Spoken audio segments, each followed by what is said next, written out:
tous et bienvenue pour la suite des programmes sur le stream. On est dans Let's Go, votre émission mobilité aujourd'hui. Des gens incroyables, des gens que tout le monde aime. À ma gauche, Maxime Dan, comment il va? Eh bien écoute, ça va... Alors ça allait bien. Ça allait bien jusqu'à ce que je me rende compte que Zen fait à bouffer sur ce plateau et ne nettoie pas derrière. Maxime, si tu me regardes... Maxime, bordel C'est quoi ça? Voilà, merde. Mais à part ça, tout va bien. Bon, on est quand même ravis de t'avoir. Aujourd'hui, des news peut-être, des choses à nous raconter. Des petites news, oui, effectivement. On va parler moto, on va parler auto, on va parler leasing aussi. Je ne sais pas si quelqu'un a déjà fait du leasing autour de cette table, mais ce sera l'occasion d'expliquer un petit peu aux gens comment ça fonctionne, pourquoi ça peut être intéressant ou pas en fonction de vos choix, de votre budget, de vos envies. On a Alison aussi qui est de retour, ça me fait très très plaisir. Comment ça va? Bah écoute, je suis fraîchement arrivée de Chambéry pour vous là à midi, tu vois, donc toute cette route pour être présente. Non, j'aurais préféré, tu vois, sur l'autoroute, le train très clairement. Et je ne suis pas venue seule parce que je suis venue avec de nombreux sujets, et notamment on va parler aujourd'hui de l'essai de la Street Fighter V2 Ducati. Ça c'est un nom qui doit te plaire. Street Fighter, évidemment, c'est toute ma vie. Raison extérieure, Ken Bogard, après un lunch play très agité, la récréation, le mardi. La récréation du mardi, voilà, toujours la pire coupe de cheveux de l'histoire, bonjour. Un road trip en Angleterre. Tout à fait. Pas que dans le UK, comme on dit par là-bas. C'est ça, Angleterre-Écosse, 3000 km en Tesla Model 3. Autour de l'Angleterre. Là, quasiment, exactement, et formidable. Parce que tu l'avais déjà prise pour un autre. Ouais, encore loué, j'ai reloué. Ravi, toujours. Ah, mais c'est le pied total. Pour un road trip, c'est la voiture parfaite. Bon, bah tu nous raconteras justement aussi quelles sont les grosses différences, puisqu'on roule à droite évidemment, le temps d'adaptation, la signalisation, etc. On reviendra dessus en fin d'émission, il y aura des essais. Kenny Oui. Kenny Chou Max Hildan. Petite question. Oui, Max Hildan. Il y a un moment où Gore, faut qu'il te sponsorise. Je suis assez d'accord. Bon, mec, t'es toujours habillé Gore avec des logos bien saillants. Est-ce que je t'ai regardé en disant à un moment, il faut que Ralph Lauren il te sponsorise? Non, mais Ralph il Lauren, dirait pas non. Alors déjà, quand vous voulez, les gars, virement. mais surtout, ça m'arrive une fois tous les 36 du mois. À chaque émission, c'est vrai. T'as ton petit Par contre, celle-ci est particulièrement jolie, je trouve. C'est vrai. Merci. Voilà, c'est même pas leur nouvelle veste, c'est rien. C'est leur modèle classique de veste que mon utilisation quotidienne. Là, non, ça va. En fait, ça respire le Gore-Tex, c'est ça qui est bien. C'est vrai. Il a son petit badge pour déverrouiller toutes les entrées. Ouais, j'ai ouvert, tu sais, j'ai mon badge qui est là. Je l'ai vu coller ses fesses. J'ai ouvert mon badge comme ça avec mon cul. Voilà. J'étais en mode waouh, c'est la technologie, c'est très très bien. Écoutez, je vous propose de commencer directement avec la news qui a agité un petit peu tout le monde dimanche. Agité, c'est un grand mot.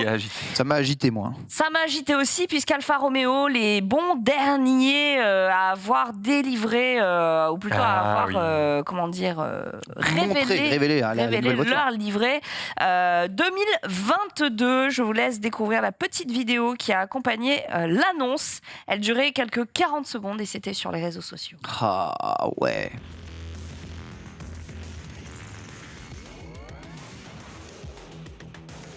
Ils ont tous fait une vidéo comme ça? Pas tous, hein, je crois. Ouais. Ça leur a pris... Là, on parle. Ça leur a pris 2 heures montre en main à tourner, au moins ça a de la gueule, quoi. Ah, ça a de la gueule, je trouve. Oh, la petite musique... Ah là, on parle de ouf. Hein. Sublime. Bah voilà, joli, hein. On s'est posé la question de laquelle était la plus belle la semaine dernière. On les a toutes regardées, on n'arrivait pas à se décider. Quelle était la moins laide, en fait? On en était là. Hein. Ouais, c'est un peu ça. Et en fait, on a la réponse.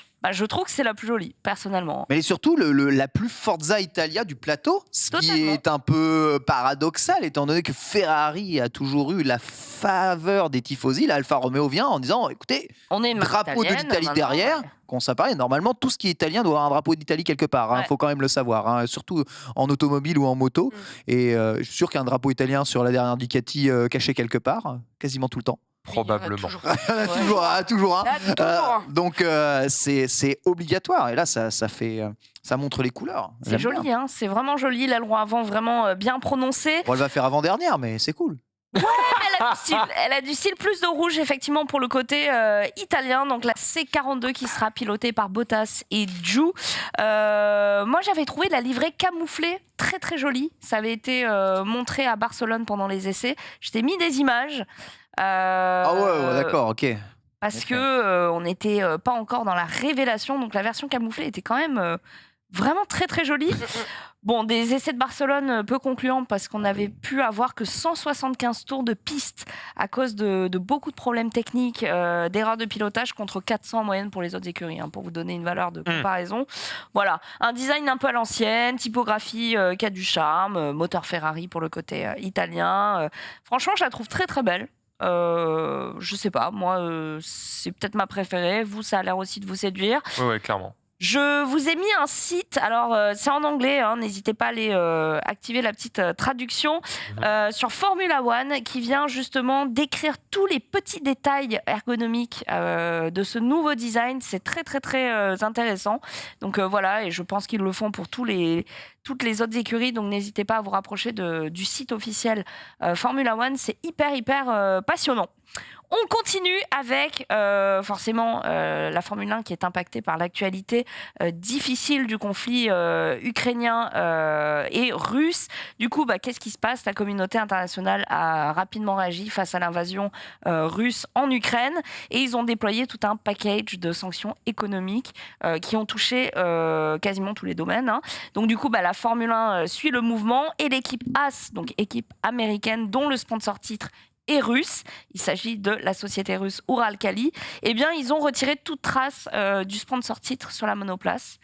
Donc on est sur une voiture qui est quand même dénudée quasiment.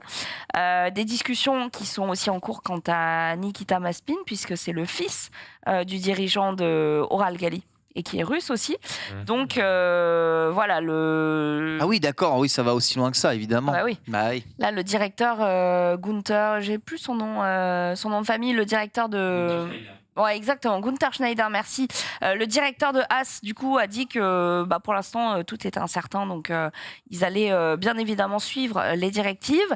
Et du coup, il a pas mal éludé la question de l'avenir du pilote. Donc, du coup, il y a quand même le réserviste Pietro Fittipaldi qui, du coup, est un peu en stand-by. Il attend. Mais là, tous les athlètes payent le prix, de toute façon, de ce qui est en train de se passer. Et parfois, ils sont que ils y sont pour rien. Ils y sont pour rien. Mais en même temps, ils comprennent aussi beaucoup la situation et ça, le tweet de Mazepin que tu peux afficher. Et ça les pousse à s'engager un peu politiquement dans ce conflit aussi. Donc c'est, on va dire, c'est intéressant. Disons que Mazepin il comprend. Il dit à tous mes fans et les gens qui me suivent, c'est une période très très difficile. Je n'ai pas le contrôle sur tout ce qui se passe, tout ce qui est dit et tout ce qui est fait. Je vais choisir de me concentrer sur ce que je peux contrôler en travaillant très dur et en faisant mon meilleur possible pour l'écurie Haas. Donc mes remerciements les plus sincères pour votre compréhension et votre soutien. Voilà, en parallèle, la question du Grand Prix de Russie est aussi sur la table. Évidemment, c'était prévu en septembre. Du coup, les préparatifs sont momentanément suspendus. Et ce sera pas pareil pour le WTCR qui a jugé impossible, c'est leur terme, de courir à Sochi en fin d'année. Donc on vous tiendra au courant. Un tweet qui ne révèle prend rien. pas parti. Ah non, il a raison, il faut pas en fait. Il a pas dit fuck la mère patrie. Non, il attend de voir venir, on va dire. Moi, personnellement, je lui en veux pas. Désolé, j'y peux rien. Voilà, je lui en veux pas de pas prendre parti pour l'Ukraine. J'en aurais plus voulu de prendre parti pour la Russie, tu vois. D'autres qui disent rien. D'autres athlètes, tennisman ou encore patineurs artistiques ont été plus engagés, on va dire, que lui dans tout ça. Mais bon, je pense que pour le moment, comme le statut est encore un peu flou, là, tout le sport, quel que soit le sport, se retire un peu du pays. Et s'il y a des sponsors venant de Russie... c'est ça, en fait. C'est que Uralkali, gros sponsor, donc je pense qu'il a pour consigne de ne pas s'exprimer. C'est difficile de s'exprimer sur des sujets où la plupart des gens ne sont pas experts. Tu vois, quand bien même tu habites dans un de ces deux pays, c'est pas dit que tu es 100% des tenants et des aboutissants. Et oui, c'est ça. Même qui font que tu te retrouves en conflit, donc peut-être pas trop l'ouvrir. C'est pour C'est ça pas que ton c'est ce qu'il fait, très ouais. clairement. Ouais, clairement. Là, il est dans neutralité totale. On va dans un domaine qui n'a rien à voir et qui vous plaira à tous les trois. Ah bon? Ah ouais. Vas-y. Nous avons donc un point commun. Si je vous dis Serial One. Serial One. Serial One. Serial, pas céréales, Serial. Serial One. Les nouveaux C'est Kellogg's. une nouvelle marque de pneus. Alors, c'est pas une nouvelle marque de pneus. Oh, les pneus, c'est ce qu'on a tous en commun. C'est ce que ici, je hein. cherchais. C'est ouais. pas faux. C'est vrai. C'est vrai. Le guidon. Le Ça guidon, pourrait- ouais. C'était On va dire un c'est modèle. l'automobiliste du groupe, lui. Mm. Là, ouais. C'était un modèle, il s'agissait du tout premier modèle de Harley Davidson Voilà. en 1903. Ok, un vélo sur lequel un moteur Oui. avait été adapté. Ah ouais, un Solex, quoi. Voilà. Eh ben, de retour sur le marché pour des raisons évidentes, de nouvelles normes environnementales, tendance de mobilité, les ventes qui ont tendance à chuter. Sérieuse. Seulement 5% de détenteurs du permis moto aux États-Unis. Bon, ben, il y a un moment, il faut peut-être remanier la strate. Du coup, Serial One, c'est la filiale de vélo à assistance électrique de Harley Davidson. Et vous y trouvez Toi, tu dis ça comment? Je trouve ça trop mignon. Harley Davidson. C'est comme. Davidson. C'est Mais j'ai plein d'amis qui C'est n'arrivent pas à terrible. dire Davidson parce qu'ils savent le dire. c'est Ouais. comme ma l'écrire, mère mais qui ils savent dit pas le Tommy dire. Hilfiger. Ouais, voilà. Putain, c'est Tommy Hilfiger. Bah là, Mille c'est pareil. figures, ouais. Voilà, Davidson. Hilfiger. Davidson. voilà, exactement. Davidson. Et ben écoutez, ils ont 3 modèles qui ont plutôt de la, T'as de la gueule, hein. Il y en a un qui est déjà sorti. hein. Oui. On avait poussé pour essayer de le tester ici dans Let's Go. Mais Il y a le Moche City Y pour la modique somme de 3999. c'est Le, un rebranding, il faut le Oui. savoir. le Pas un vélo Rush, original. le Rush City Y qui porte bien son nom, $1200. Et le Rush Step Through au même prix. Voilà. Attends. La com, là, c'est de dire ça va tellement vite que vous avez une guêpe qui s'éclate sur vos lunettes. C'est un peu ça. Très bien. La survie de l'espèce, l'environnement, tout ça. Alors, côté caractéristiques techniques, on a une courroie en carbone qui ne déraille pas. Ça, Très c'est une bien, bonne et chose. courroie, super, ouais, super pour Câble les vélos. de comme frein. ça. Cachée dans le cadre. Ok, donc, Oui. Ok. ça c'est, il y en a qui aiment, il y en a qui aiment pas. Esthétique, quoi. C'est esthétique, mais C'est dès que ça esthétique, mais pète, si t'as c'est besoin de le chiant. changer, Voilà, c'est chiant. c'est ça. C'est comme C'est- quand tu fais du câble management, tu sais, avec ta télé, ton truc Ouais. machin, tu dis oui, moi, le câble, il passe dans le mur. Oui, d'accord, et quand tu vas le débrancher. Mais c'est bien mieux Ouais. si tu veux Ouais. mettre des accessoires, porte-bagages ou autre, ne pas avoir des câbles qui pendouillent, ça peut aussi te permettre d'attacher plus de trucs. 4 modes d'assistance dans le pédalier, Ok, jusqu'à classique. 25 km/h. Très bien. D'accord. Des vélos Alors, les qui normes. pèsent entre 21 et 27 kg. Ouais, bah ça c'est le. Par contre, ouais. J'ai quand même Ça l'impression fait lourd que pour un dans vélo ce de que place. tout ce que tu vas nous dire, la seule chose qui va être au-dessus des autres, c'est le prix. Ouais. L'autonomie. Ah. Une autonomie assez intéressante. Pour le moche, on a 168 km d'autonomie. Alors ça, Pour ça le- veut rien dire du tout. S'il y a un mec d'Harley Si on qui nous pédale à regarde, ma vitesse. comment ça, Le le moche Le moche. Le Rush Through, 144. Et 190 affichés pour le Rush City Y qui a la plus grosse batterie. Ok, donc c'est une histoire de taille de batterie. On a la puissance du moteur ou pas? 703 WH. Non, Watt tu te fous de heure. moi. Non, Et les pneus blancs, c'est trop 700 stylé. 703 Wh, c'est la capacité de la batterie. Ouais, Mais, c'est la batterie du. En ouais. tout cas, du. La puissance du Rush moteur, on City connaît Y. un peu en watts? Je t'ai mis le lien du site. À mon avis, il y a le descriptif de toutes les caractéristiques. Combien de chevaux il fait, le canasson? En tout cas, rien que pour l'esthétique, il est joli.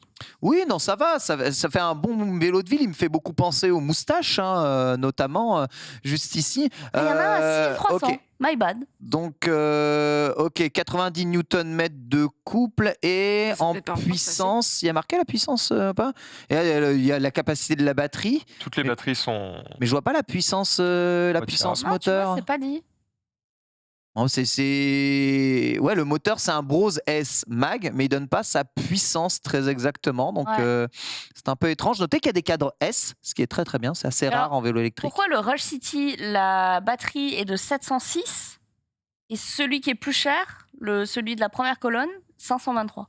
Alors 500 ça c'est très probablement dû à des changements dans le moteur qui est peut-être plus puissant lui aussi. Mais il l'indique pas sur le site. En tout cas, la batterie est amovible, là, j'ai pas vu, hein, parce que Oui. c'est une question très importante. Oui. Ouais. Sur tous. Écoute, sur le papier, ça m'a l'air d'être un assez bon produit, hein, assez prévu pour toutes les surfaces. Mais ça fait à 21-25 kilos, on est déjà un peu plus dans le SUV moto électrique. Vous voyez ce que je veux dire, hein, c'est vraiment, on est sur un gros truc. Hein, Ouais. on commence à atteindre ces Je trouve points-là. ça assez cool que Harley se reposent pas sur leurs acquis, tu vois, ils pourraient dire ok, nous c'est vraiment de la moto custom avec effectivement des gros bruits et de la grosse carlingue. Ils ont fait la Livewire. Voilà, déjà quand ils ont sorti la Livewire, tu t'es dit ah ouais, Harley qui sort de l'électrique, ça va peut-être pas plaire à leurs fans.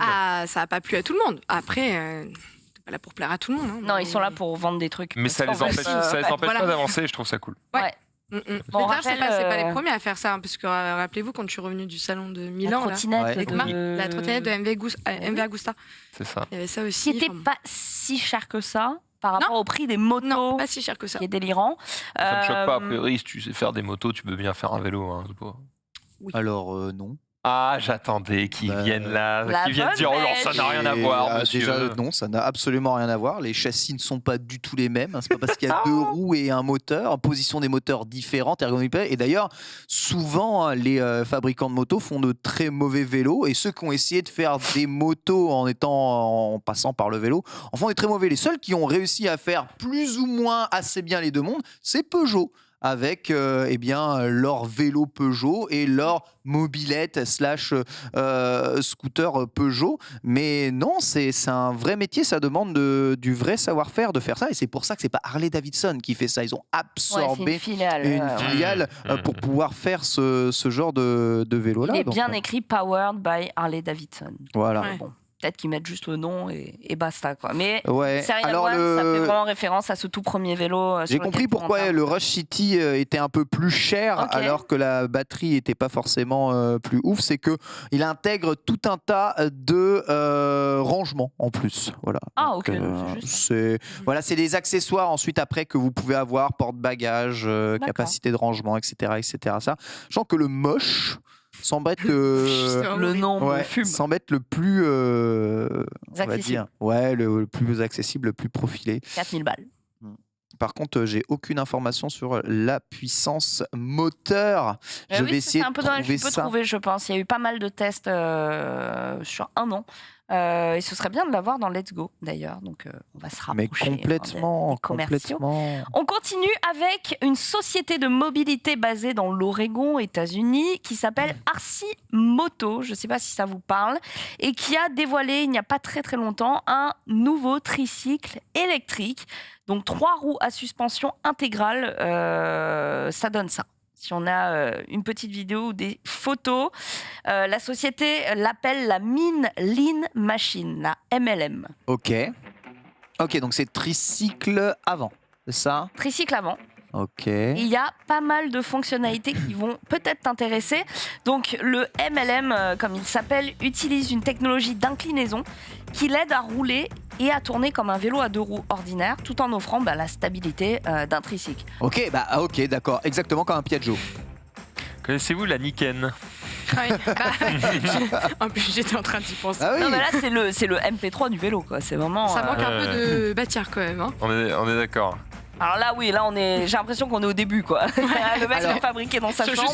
Parce que Yamaha fait ça en moto, effectivement, Piaggio fait ça en scoot. Ouais. Mais on est d'accord, en moto, pourquoi est-ce que ça justifie ? Parce qu'en fait, avec un tricycle en moto, vous pouvez utiliser ces motos-là avec votre permis de conduire. Ouais. C'est ça la véritable motivation de ces. C'est pas la stabilité, parce que vous êtes motorisé. Une moto, c'est stable, ça tient quand tu roules, ça tombe pas. Non, mais ça tombe pas. Alors quand tu as l'effet gyroscopique qui se déclenche, après si t'es à l'arrêt que t'attends que ça reste debout. En vrai, sans la tenir. C'est très cool d'ailleurs au feu rouge d'appuyer sur un bouton et que ça reste debout. Ça, c'est ouf. Voilà. C'est très cool. Oui, enfin, tu mets tes pieds par terre et puis ça reste debout, au feu rouge. Ouais, mais je sais pas, quand t'as la jambe un peu faiblarde comme moi, t'es bien content d'avoir un petit bouton. On va te mettre un 125 entre les mains, tu vas voir. Léger, autant qu'un vélo. Je veux vivre longtemps. Mais en vélo, du coup, c'est encore pire parce qu'il n'y a pas besoin de permis, donc il n'y a pas vraiment de justificatif des 3 roues. Le seul justificatif des 3 roues, c'est pour y mettre une capacité de chargement supplémentaire tout en gardant de la bonne stabilité. C'est ce que je vous avais montré dans tout ce qui est cargo bike, etc. Ils font beaucoup de 3 roues parce que oui, en effet, c'est stable et souvent quand tu veux faire monter quelqu'un à l'arrêt, t'as pas besoin de faire tenir ton vélo comme ça en stabilité.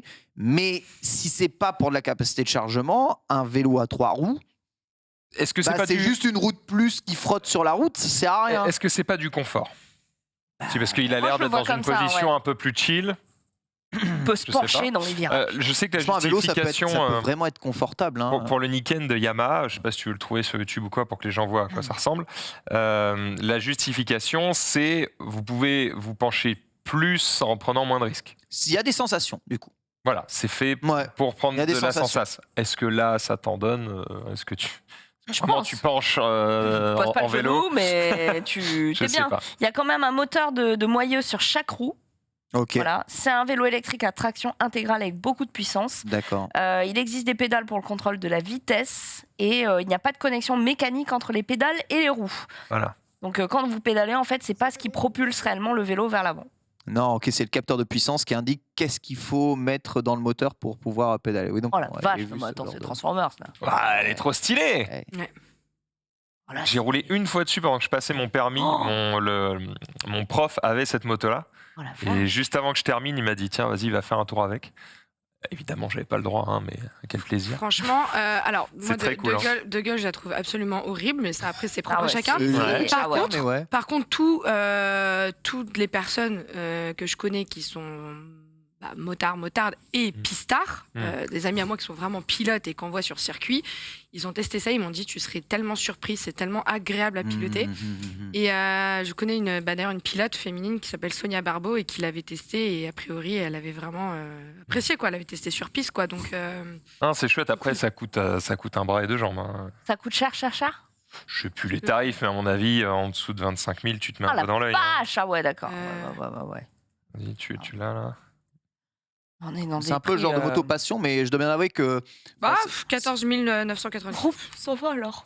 J'avoue, ça a vieilli. C'est une crotte de nez. Je vais te présenter plus cher après. Hein. C'est une crotte de nez.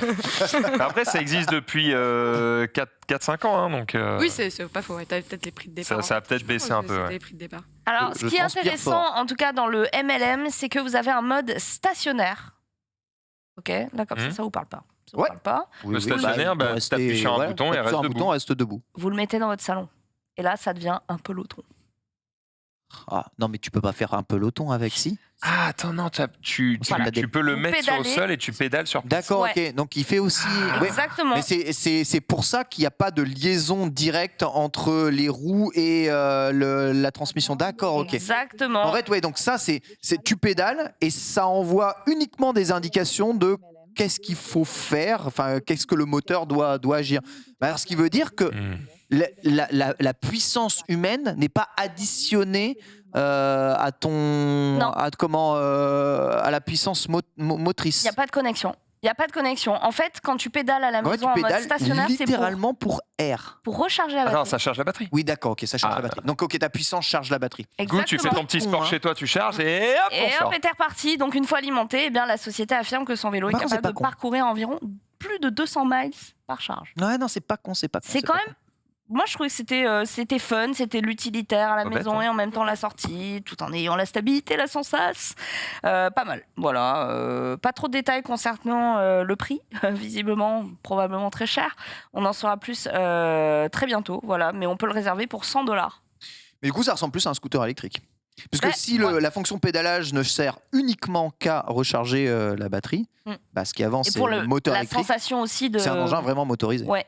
Totalement. C'est vraiment je crois, c'est le seul modèle d'hybridation de ce genre qu'on a pu voir. En tout cas, c'est assez... c'est intéressant. Ouais, et ça sortira visiblement, en tout cas, ce sera expédié au 4e trimestre 2022.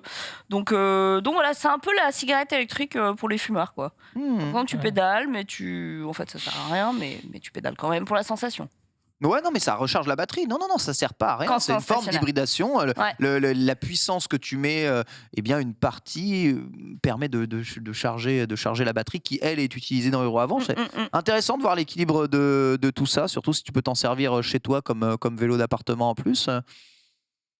Moi, je trouve pas ça si con du coup. Je suis moins. Allez, on l'achète. On le réserve. Non, mais ça doit être intéressant d'avoir un vélo. On l'achète pour toi, Marie. D'avoir un vélo, tu pédales, mais tu sens très bien que c'est pas toi qui fais avancer le vélo. Tu vois, c'est le vélo qui avance de lui-même. Mais tout seul. Psychologiquement, t'as quand même la sensation de faire du vélo.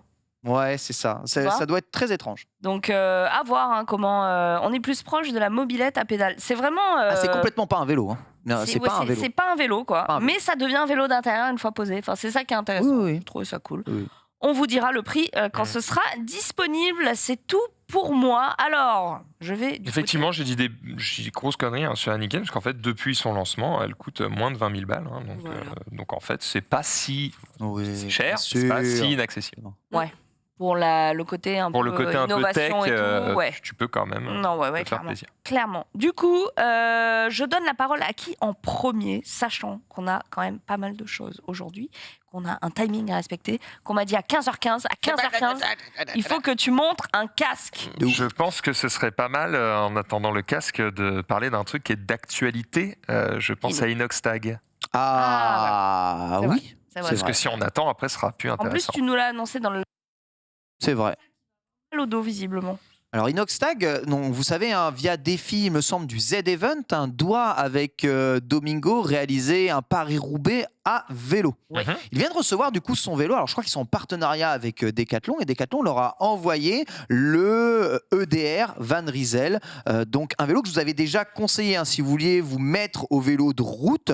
Decathlon ont les meilleurs rapports qualité-prix de l'histoire des vélos. Et en vélo carbone, ils font dernièrement le EDR, donc pour endurance, chez Van Rysel, qui est un super vélo, d'ailleurs, que je t'ai mis dans les liens.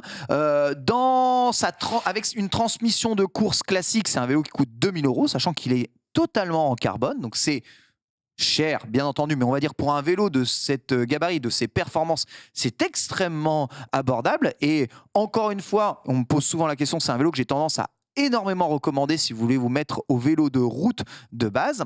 Le truc, c'est qu'il faut faire très attention à plusieurs choses quand on choisit un vélo. Alors bien sûr, on peut aller du côté de Triban, du côté de Van Rysel, relativement les yeux fermés chez Decathlon, mais il faut faire attention évidemment à quelle taille de vélo on prend et à quelle catégorie de vélo on prend pour l'utilisation qu'on a à en faire.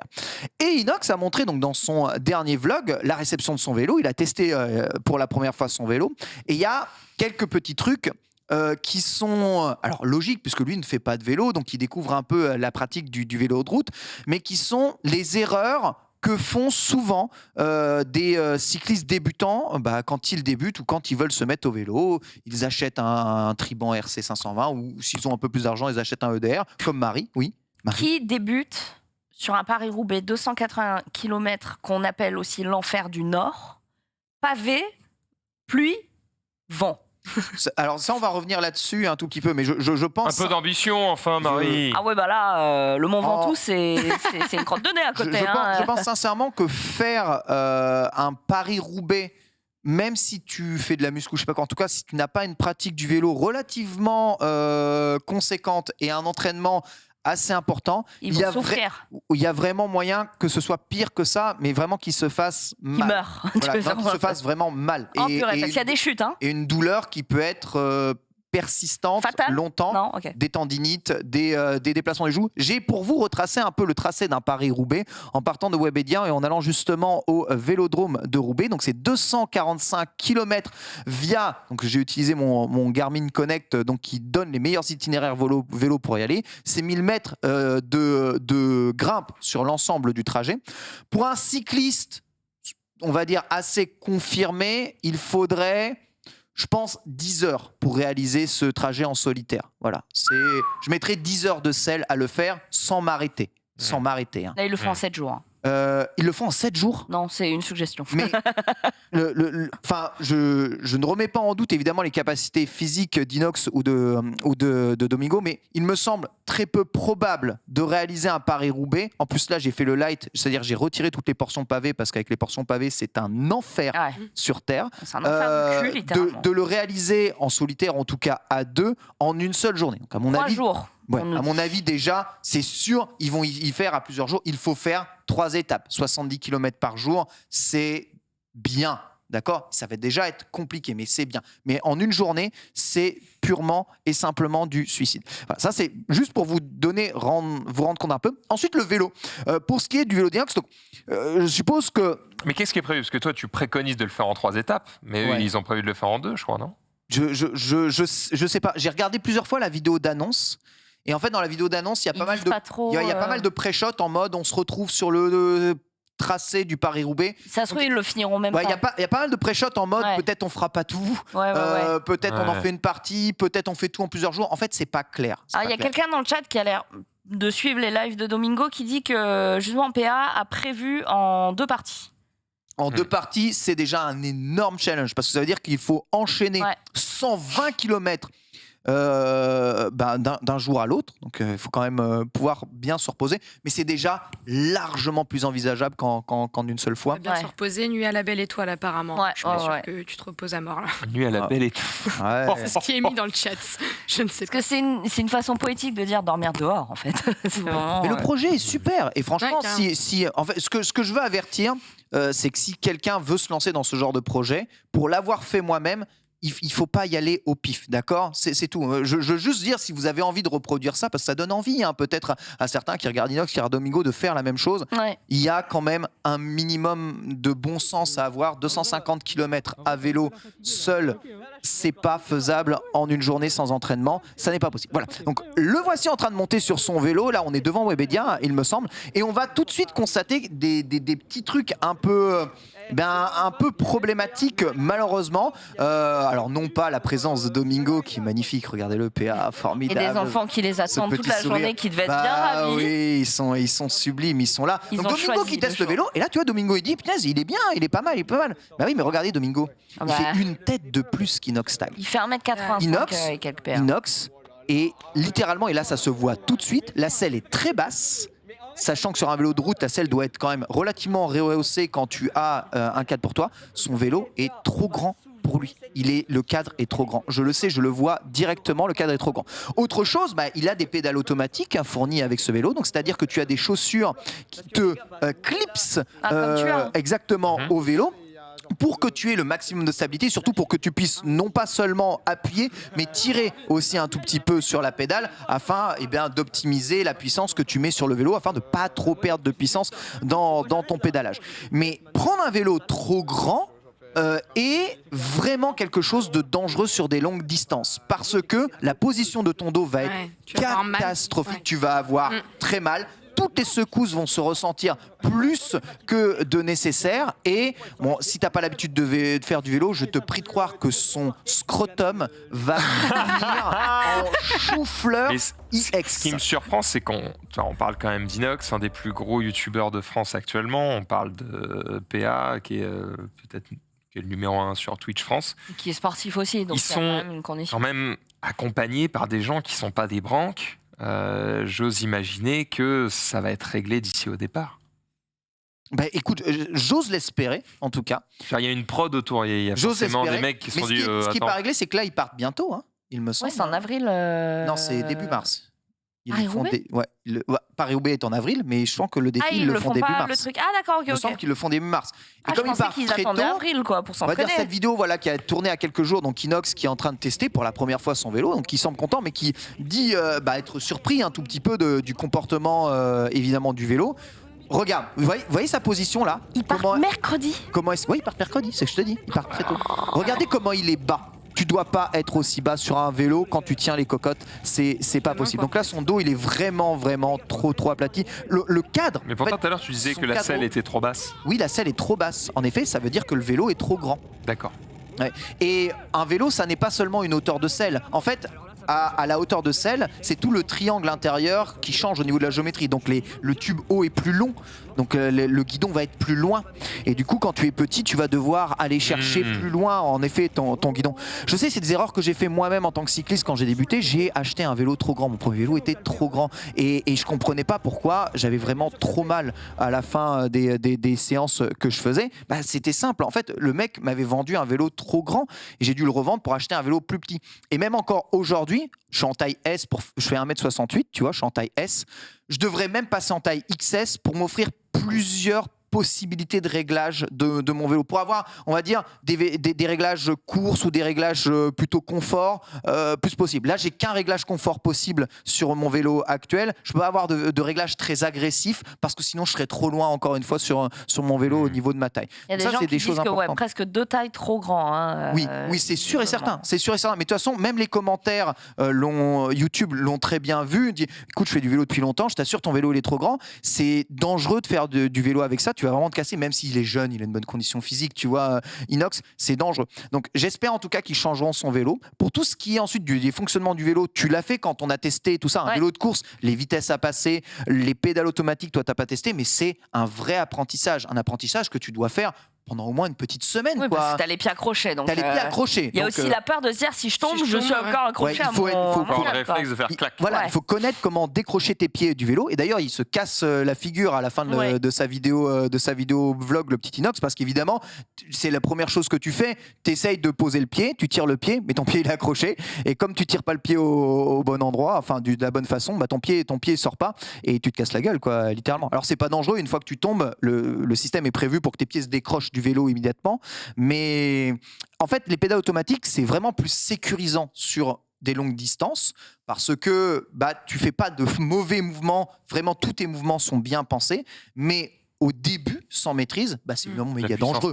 Ah oui, c'est méga dangereux. Évidemment que c'est méga dangereux. Donc il faut quand même s'habituer un peu à ça. Le RPM, c'est très bien, tu vois. Hein? Moi, le RPM, ça me va bien. Le RPM, des RPM, c'est exactement pareil. Les rotations tu rigoles, mais RPM, c'est ce que je fais à la salle de sport. Ouais. C'est le vélo là où t'es à fond, tu fais les petits mais t'es... On voit non, la pas chute, elliptique, c'est des vrais vélos. Tu fais comme si tu faisais du vélo, tu fais 1 heure, tu perds 100 calories. Mais ce que tu fais, Ken, c'est que parfois, moi, je prends, tu sais, j'arrive vite au cours et le guidon est loin. Trop loin. Trop mal au dos. Pourtant, on fait 45 minutes, tu vois. C'est ça. Trop mal au dos à la fin. C'est important de bien régler son vélo. C'est pour ça que vous avez fait un sujet. Donc là, ils partent bientôt. Le vlog date il y a 2 jours, il me semble. Voilà, je vais essayer de croiser Inox pour lui en parler un petit peu. J'ai demandé là s'il était dans le bâtiment et s'il y a moyen qu'il vienne. Voir là avec s'il est dans son bureau pour qu'on puisse peut-être lui dire que. Après, tu sais, c'est pas un trajet qu'ils vont faire tout seul en solitaire paumé. Il y a des équipes pour les filmer, il y a des médecins, il y a tout ça. Mais c'est dommage parce que je suis persuadé qu'il aura une mauvaise expérience en fait de ce trajet-là. Il aura la bonne expérience d'être avec Domingo et du coup de s'amuser peut-être aussi entre amis, mais il aura la mauvaise expérience du vélo parce qu'en fait, il a tout simplement un vélo qui n'est pas adapté à lui. Et ça, c'est un peu dommage. Donc voilà, il y a quand même pas mal de questions à se poser quand on achète un vélo pour la première fois. C'est des toutes petites questions, mais tous les vélos ne se valent pas parce qu'il y a des tailles, c'est comme les chaussures, tu vois. Donc, tu as des mauvaises chaussures, quand tu cours, c'est chiant.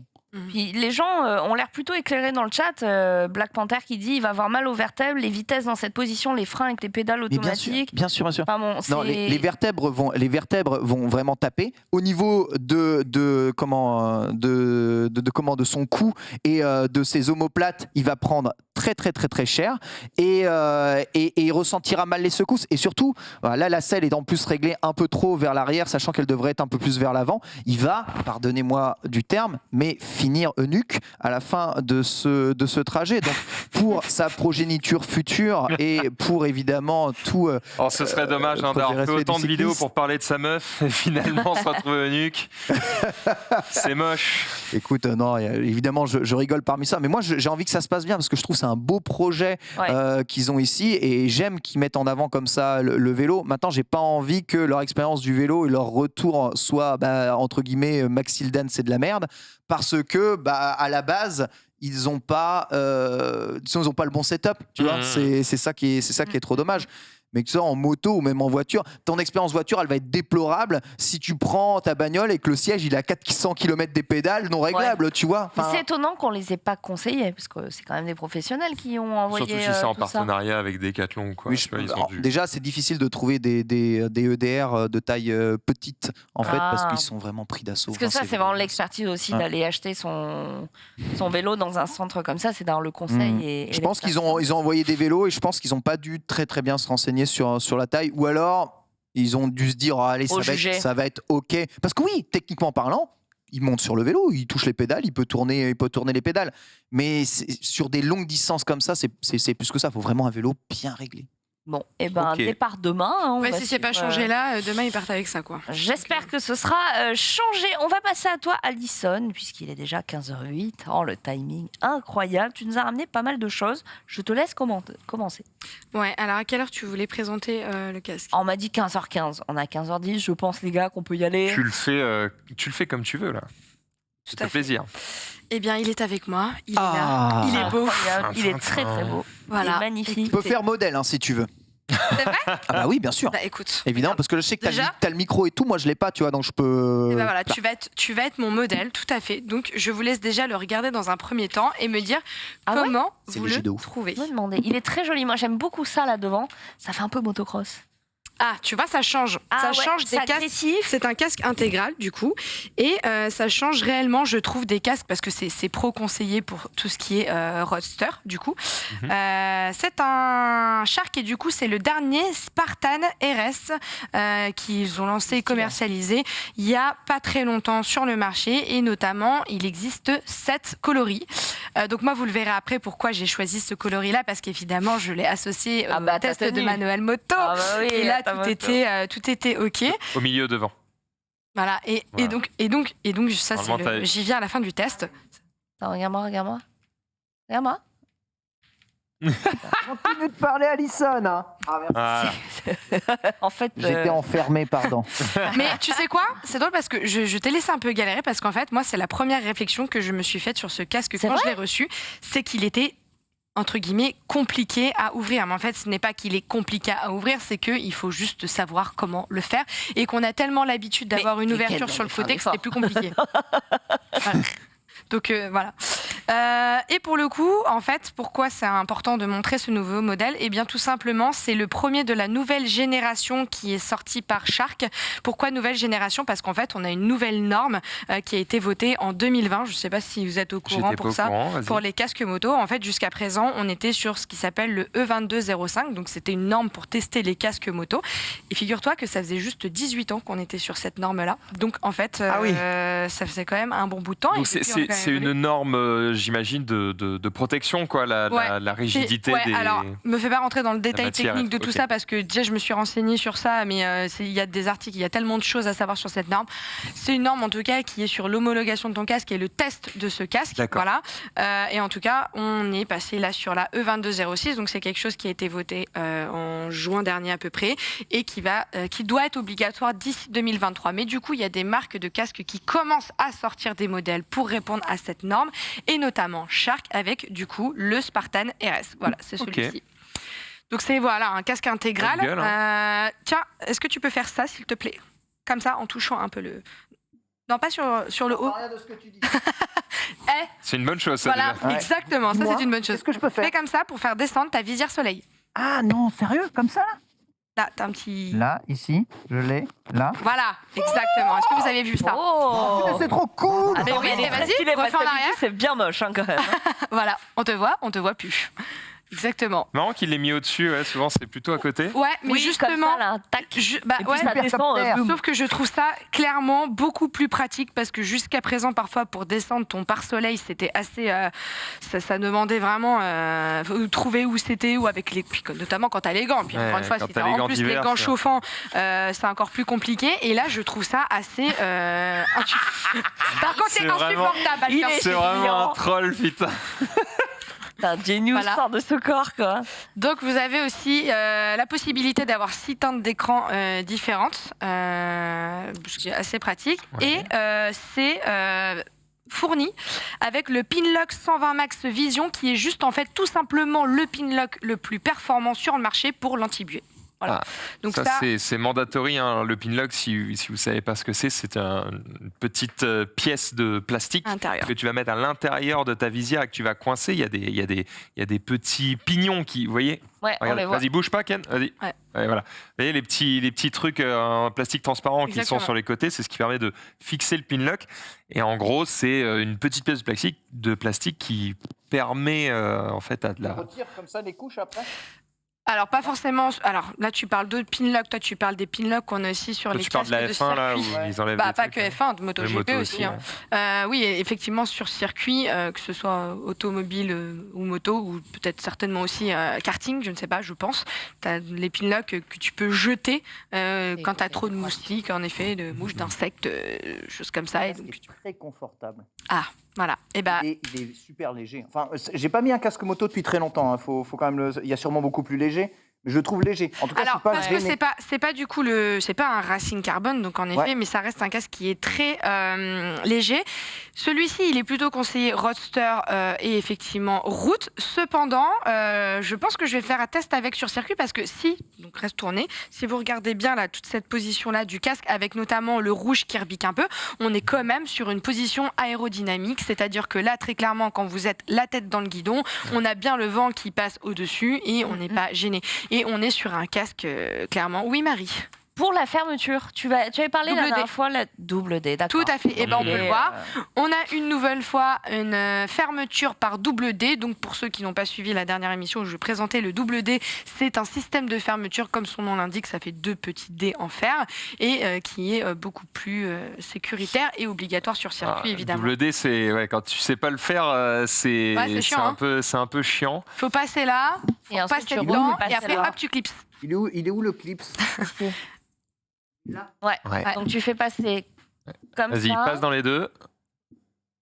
Ok. Voilà. Non, tu passes dans. Ensuite, il faut que tu ressortes dans un des deux. Voilà, c'est ça. Oui. Okay. Très bon choix. Voilà. Et après, tu refermes vers la gauche. Voilà, c'est ça, et clac. Je me permets juste de répondre à un petit truc dans le chat. Il y en a qui demandent du coup par rapport à la nouvelle norme dont j'ai parlé tout à l'heure, si du coup ils viennent d'acheter des casques, si ils vont devoir rechanger leur casque. On est d'accord que sur ces choses-là, c'est quelque chose qui concerne tout d'abord les constructeurs de casques. C'est eux qui doivent être aux normes. Donc ça, c'est quelque chose qui doit sortir d'ici 2023 pour eux.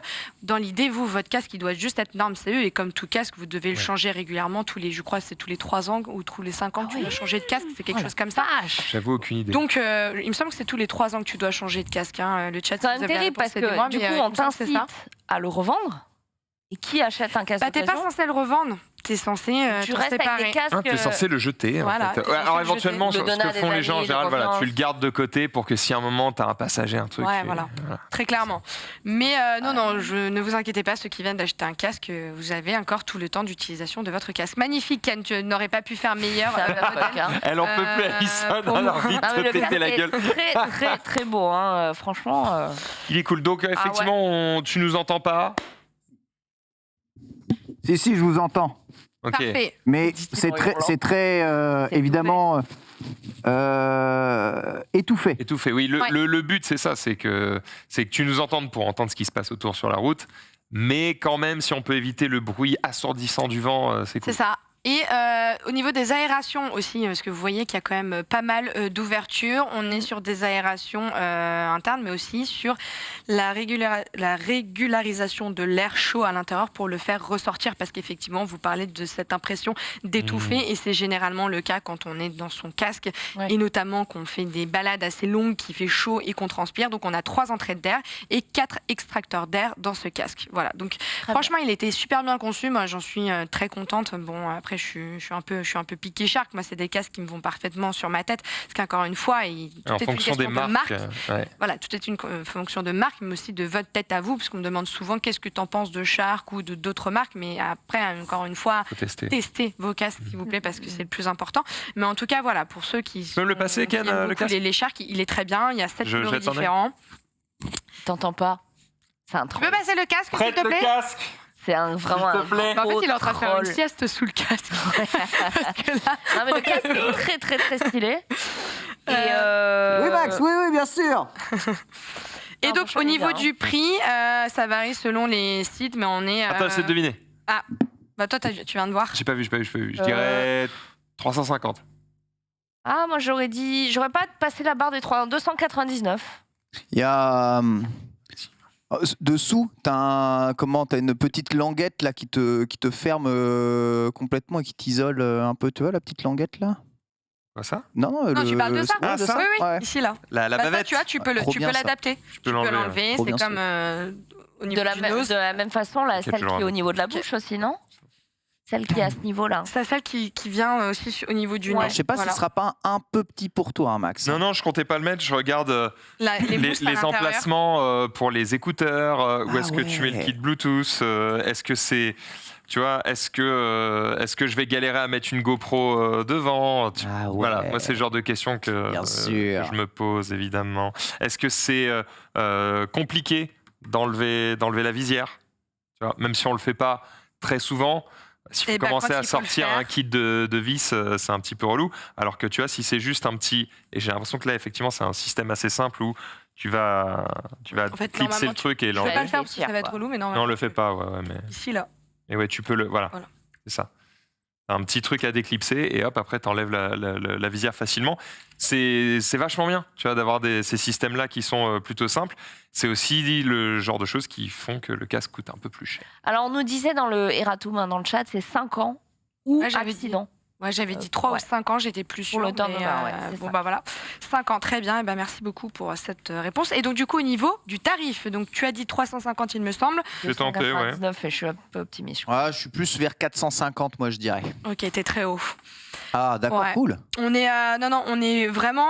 Je dis ça voisine les 300 € parce que, encore une fois, sur le site internet, vous allez, là, typiquement, je suis sur Shopping, Google, on en a à partir de 275 €, tout comme on en a à 349 € sur 2 sites différents. Le prix conseillé, c'est quoi? Prix public conseillé, c'est 350 du coup? Je l'ai pas, non, C'est 299, quoi. C'est comme t'avais dit, quoi. La moyenne. Eh ouais, quoi. Voilà. Pas mal. En gros, aux alentours des 300 €, vous pouvez vous procurer ce nouveau casque. Et encore une fois, il y a plein de couleurs très sympas. Alors bon, moi, j'ai pris celle-ci. Vert. Vert. Non, il n'y a pas vert. Mais il y a gris argenté avec du jaune. Et ça, j'aime beaucoup. Pas de Kawasaki pour toi, dommage. Voilà. Et il y en a un, c'est le même que celui-là, mais sauf que toutes ces parties-là, c'est un peu cuivré comme mon bracelet, tu vois. Et je trouve ça trop beau. Non, c'est assez cool. Ce qui est pas mal, c'est comme tu as pas mal de parties aussi noires, bien lisses, entre guillemets, avec assez peu de décoration. De relief, de trucs. Tu peux tout à fait, en plus de la décoration de base, tu peux l'agrémenter un petit peu de ce que tu veux. Il y a plein de peintres sur casque, tu vois, qui font ça. Sur carrosserie ou sur casque ou quoi. Non, pas de sticker, des ouf. Non, pas de sticker, mais il y a des peintres très très talentueux qui font ça. Alors, c'est pas donné, hein. Je pense à Wallo Custom qui m'a fait pas mal de choses et qui, franchement, allez voir son Insta, ça déchire. Toi, tu serais amoureuse de cette peinture. C'est quoi le nom? Wallo Custom, donc W-O-L-O Custom. Et elle fait des casques incroyables. Les casques, parce qu'on en parlait tout à l'heure, la livrée Alfa Romeo, les casques de Valtteri Bottas et de Ju, qui ont montré leurs casques. Je ne sais pas si vous pouvez trouver ça à la régie. Tapez casque Alfa Romeo Ju, donc Z-H-O-U. Le casque est violet, il y a des inscriptions en chinois et tout, c'est assez insane. Donc ouais, la customisation de casque, moi je suis je pense que tu vas beaucoup... Attends, je te montre. C'est très très stylé. Non mais il y a des artistes de fou. Mais c'est surtout pas ça. Si tu le retrouves en régie, n'hésite pas à l'envoyer. Ok, casque assez cool en tout cas. Moi, je réfléchis effectivement. Non, ça c'est bien horrible ça. Non, c'est pas ça. Ce n'est pas celui-là, c'est avec un K. C'est avec un K. Et regarde, tu vois, typiquement en tant que femme, c'est quand même magnifique. Alors là, attends, je sais pas si tu peux le montrer à l'écran. Voilà, on est sur des peintures quand même comme ceci. Et encore, ça fait pas honneur. Ouais, ça fait pas honneur parce qu'on voit pas là, mais c'est un travail assez incroyable et très beau. Très joli. Tu peux rappeler le nom? Donc c'est Wallo Custom, donc W-O-L-O plus loin, K-U-S-T-O-M sur Instagram. Et petit bisou à Lorraine au passage, parce que c'est celle qui fait les peintures et elle fait vraiment du taf de dingue et c'est vraiment très beau. Eh ben, nos artistes ont du talent. Merci beaucoup pour ce test de casque de moto. On va continuer un peu avec des news. On va un petit peu switcher entre vous tous. Max, tu nous as ramené quelques petites. Bon, on va rester un petit peu sur de la moto. Comme ça, on aura un petit peu fait le tour sur ça. Je vous ai parlé, c'était la semaine dernière, je ne sais plus, d'une moto qui était en édition très limitée et qui était en 77 exemplaires. C'est une version un peu modifiée de KTM. Eh bien, on va parler là d'un modèle aussi qui est en série limitée, un peu moins limité quand même, puisqu'il y en a 500 exemplaires, mais c'est chez Ducati, la X-Diavel, version Nera, qui est très très très jolie, si tu peux montrer les différentes photos. Alors les changements sont surtout esthétiques, hein, on va pas se mentir, mais elle est particulièrement stylée, voilà, tout de noir et de rouge vêtu avec la sellerie qui change surtout. Vas-y, si tu peux, vas-y, continue à faire tourner les, voilà. Tu vois, la sellerie qui est piquée de petits X comme ça, particulièrement particulièrement propre là-dessus. Alors, la Diavel, il y a plein de versions un peu collector qui sont sorties, notamment la version... C'était Lamborghini, je crois, qui est sortie, si je ne dis pas de bêtises, là, toute verte, verte Spartan, qui était particulièrement classe. Sinon, globalement, c'est quand même à peu près la même moto.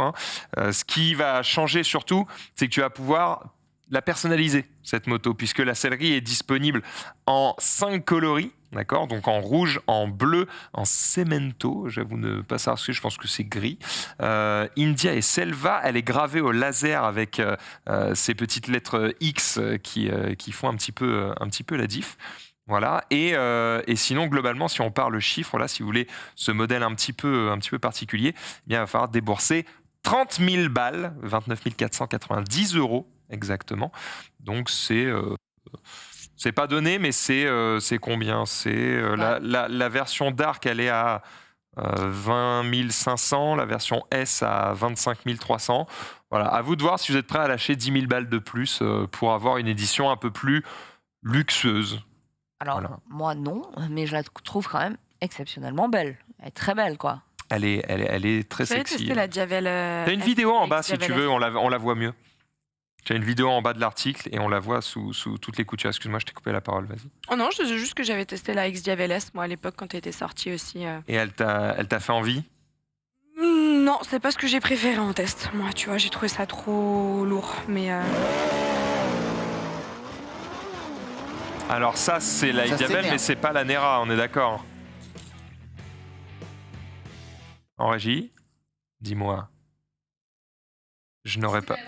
C'est pas bonne. Vraiment, en bas de l'article, t'avais vraiment la vidéo X-Diavel Nera. Voilà, parfait. Excellent. Comme ça, vous pouvez la voir vraiment sous toutes les coutures. Et pour le coup, elle a vraiment de la gueule. Donc voilà, si j'avais 30 000 balles, je prendrais peut-être ça. Mais j'ai pas 30 000 balles. Du coup, Ducati, vous me la prêtez pendant genre 4 ans? Elle est belle. On fait comme ça? Allez, on fait comme ça. C'est la première fois que de toutes les motos que vous m'avez montrées dans Let's Go, il y en a eu.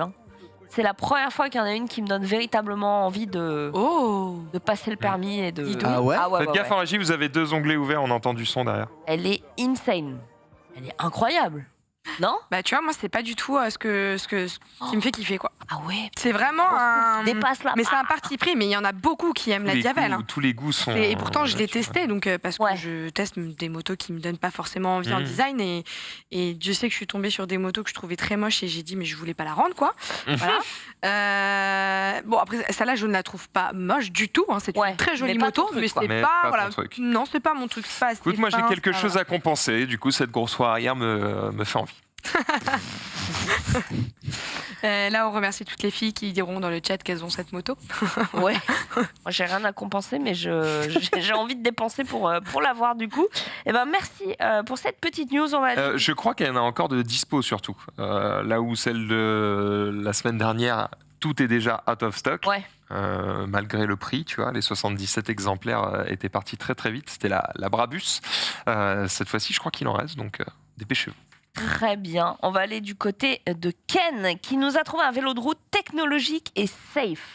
Exactement, Cannondale a révélé son tout dernier Synapse, son vélo de route typé endurance, donc vraiment ce qu'on appelle un vélo de route pour faire de la distance et des balades en toute sécurité. Et avec ce vélo, eh bien, ils mettent en avant leur côté technologique. En effet, le vélo est équipé de tout un système SmartSense de série pour gérer en temps réel à la fois les lumières du vélo, mais aussi la visibilité arrière. En effet, grâce à un système de lidar, le vélo détecte les vélos, voitures ou autres objets se rapprochant de vous par l'arrière ou par les côtés, vous donnant une meilleure visibilité de votre environnement sur votre vélo. Oui. Comment il scanne les côtés? Parce que l'avant, l'arrière, ok, mais les côtés. Le lidar arrière est à 180 degrés. Donc, te prévient de l'approche d'une voiture, et tu as sur ton ordinateur de bord un petit détecteur qui te prévient qu'une voiture est en train d'arriver par derrière ou une voiture arrive par le côté, voilà, ou un cycliste ou peu importe. En tout cas, le radar comprend qu'il y a des gens autour de toi. C'est pas forcément une technologie qui est très nouvelle. Ce qui est vraiment nouveau sur leur Smart Sense, c'est que tout est intégré. Donc, vous voyez, derrière, vous avez un feu arrière avec le radar lidar d'intégré. Le tout est géré par une appli développée justement par Cannondale et votre feu avant est ajusté et ajustable en fonction de la lumière et en fonction aussi, bien entendu, des personnes qui pourraient arriver devant toi. Ainsi, comme une voiture, le vélo va adapter en fonction de la luminosité la lumière utilisée et en fonction de s'il y a du passage en face de toi, baisser et ajuster les lumières juste devant. Le tout est relié par un système assez ingénieux de batterie centrale, clipsable juste sous et à côté du pédalier, au fin fond du cadre du vélo. Le système existe déjà, mais en version déportée. Garmin le fait. Et je vous ai trouvé d'ailleurs les accessoires vendus. D'ailleurs, il y a le logo Garmin sur le capteur lidar. C'est du Garmin. Garmin le fait déjà. Et si vous allez vous cherchez un peu sur Internet, vous pouvez trouver tous ces accessoires en version déportée. On voit ici le Varia RTL 515, très utilisé dans le monde du vélo aujourd'hui. C'est entre guillemets que $200. Et Carlo dans le chat dit chez le phare arrière Garmin qui fait exactement pareil, c'est incroyablement sécuritaire. Mais ce feu est trop bien. Vraiment, tous les cyclistes te diront ok, c'est 200 balles, les mieux investis de toute ma life. Et ils font aussi le feu avant. Et je t'ai partagé le feu avant en version déportée. Et pour $300, 300 €, tu peux avoir le feu arrière et le feu avant, exactement comme fait le Synapse. Voilà. Détachable. La seule différence, c'est que tu n'as pas une batterie reliée.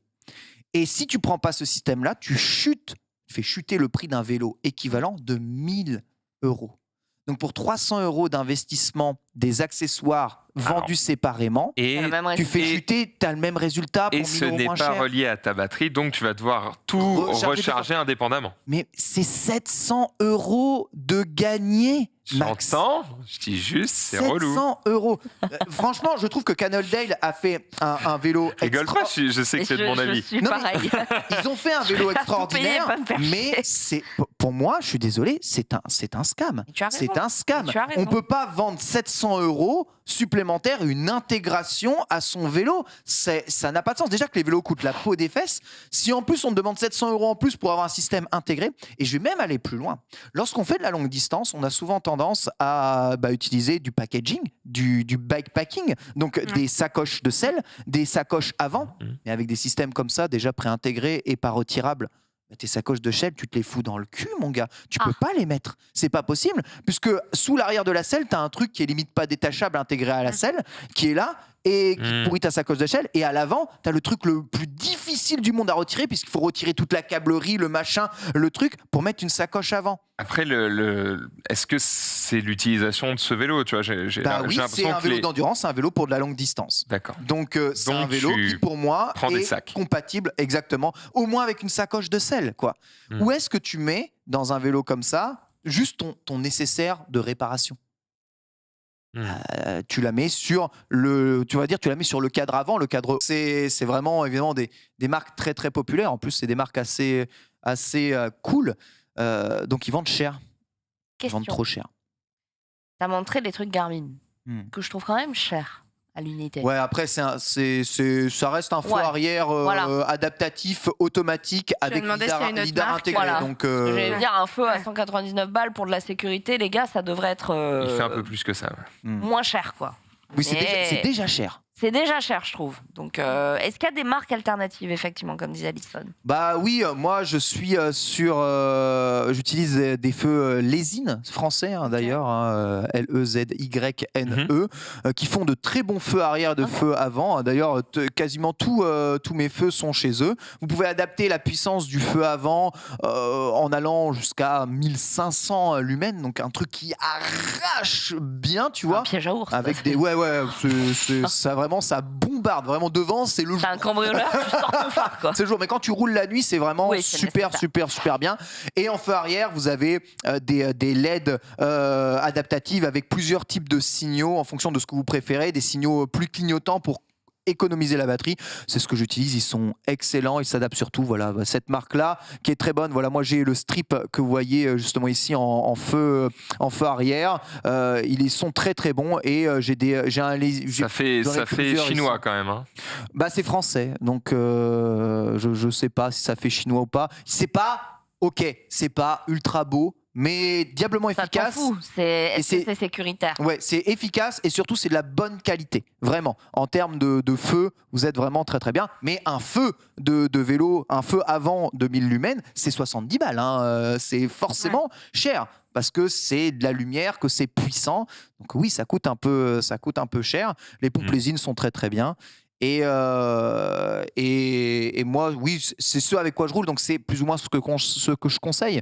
Mais c'est vrai que le radar arrière Garmin, moi, il me fait très envie. Hein, je l'orne dessus pas mal. Et dès qu'il y a des petites promos où il a 150 balles, s'il a 150 balles, je le prends. Il va craquer. C'est sûr et certain. J'allais dire Black Friday, tout ça, c'est peut-être le moment. Ah oui, s'il tombe à 150 balles, c'est sûr, je le prends. Ce feu arrière, parce qu'il est vraiment, de tous les retours de tests de cyclistes que j'ai, il dit c'est trop bien. Les voitures, même si tu les entends pas en plus maintenant, avec le nombre de voitures électriques qu'il y a que tu n'entends pas du tout, tu les vois, elles sont affichées, tu as un petit signal sonore en plus si tu le veux sur ton radar de bord. Quand tu fais de la longue distance et que tu es obligé de traverser quelques nationales ou quelques départementales, être prévenu qu'une voiture arrive derrière, c'est vraiment bien. Vraiment très bien. Il y aurait peut-être besoin maintenant sur les voitures électriques notamment d'un klaxon doux. Tu vois ce que je veux dire ? Ouais. Notamment, tu sais, quand tu es sur un parking de supermarché, que les gens se déplacent devant toi, tu vois, et que tu peux pas rouler parce qu'ils t'ont pas entendu et qu'ils ne bougent pas. T'as pas envie de leur klaxonner à la gueule, c'est trop violent, tu vois. Alors qu'un petit ouh. Là, t'appuies. Un truc d'oiseau. Là, ce serait pas mal. C'est passif-agressif, je trouve. Tu pourrais choisir la sonnerie de ton klaxon comme sur les iPhones. Alors, sur Tesla, tu peux le faire, mais ça reste violent quand même. Mettre le prout. Moi, la technique que j'ai trouvée maintenant, c'est j'ouvre la fenêtre et je monte un peu le son de la musique. Comme ça, ils entendent qu'il y a quelqu'un derrière. Les bus, c'est une petite clochette. Ouais. Leur klaxon. Mais voilà, l'idée, c'est de faire un truc qui est pas agressif, mais qui te dit casse-toi, s'il te plaît. Sinon, je te roule sur la gueule. Oh bien vénère. On va prendre Marion, on va la sortir par la fenêtre et puis elle va le faire, tu vois. Théoriquement, à vélo, l'avertisseur sonore est obligatoire. Aujourd'hui, vous pouvez en avoir sur vos smartphones, des avertisseurs sonores, si vous les désirez, et qui sont pas mal. Ouais. Mais donc, théoriquement, c'est obligatoire pour se déplacer. Mais il n'était pas question que les véhicules électriques, justement, aient un son. C'est-à-dire qu'ils ne soient pas un son de moteur, mais qu'ils soient un son reconnaissable. Il y en a beaucoup qui en ont. Ok. Jamais entendu. J'ai croisé l'e-tron GT en Angleterre. L'e-tron GT, elle fait du bruit, très clairement. Et c'est pas le bruit de la rotation. Elle fait un. Tu vois, genre, c'est pas le bruit de la rotation du moteur. Ça reste doux, tu vois. Oui, mais c'est un bruit doux, mais c'est pas un. Bah oui. Il y avait une histoire comme quoi Hans Zimmer avait fait le son de BM ou de Audi ou de je sais pas quoi. Jamais entendu de ma vie. Ah oui, c'est vrai, j'avais entendu parler de ce truc. Tu vois, il était question, en fait, c'est ça que chaque marque ait un peu ce son qui l'identifie où tu dis ça c'est une BM, j'entends. Et moi je veux bien, mais en même temps, quand tu recules sur la Model 3, elle fait un bruit qui avertit le recul. En tout cas, ça se paramètre dans la fonction. Tu peux choisir un bruit de recul. Alors peut-être toi tu l'as activé, mais je t'assure que tu peux en mettre un. J'en avais un. Donc c'est peut-être parce que j'ai une vieille version. Ça n'avait pas non plus bip bip bip. Le camion. Mais ça faisait plus de bruit de roulage au niveau de la voiture. Ok, ce que je veux dire, c'est qu'un bruit électrique de base, c'est quand même très léger, et avec les bruits de l'environnement, t'as vite fait de pas l'entendre. Et comme il y en a de plus en plus, ça va vite devenir un problème de sécurité. Je pense. Ils l'ont déjà identifié et j'ai l'impression que ça avance pas très vite. Pour moi, c'est un faux problème, et c'est un problème lié au manque d'habitude de l'environnement, du piéton, du cycliste, de rouler dans un écosystème rempli de voitures électriques. Théoriquement, quand tu traverses la route, tu dois regarder. Voilà.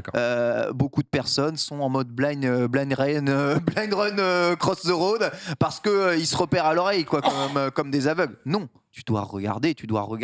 Point final. Je pense que c'est un faux problème d'augmenter le bruit des véhicules électriques. Surtout qu'un des intérêts de l'électrique, c'est aussi d'avoir moins de pollution sonore. Bah oui, ce qu'il faut augmenter, c'est l'éducation vis-à-vis des véhicules électriques.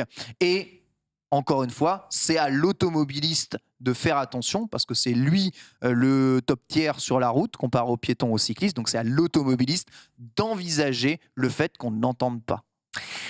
Puisqu'on parle d'électrique, je veux bien continuer, Marie, si tu me l'autorises, avec une petite news Tesla, puisqu'il se murmurait évidemment que les batteries allaient commencer à tenir encore plus longtemps sur de plus longues distances.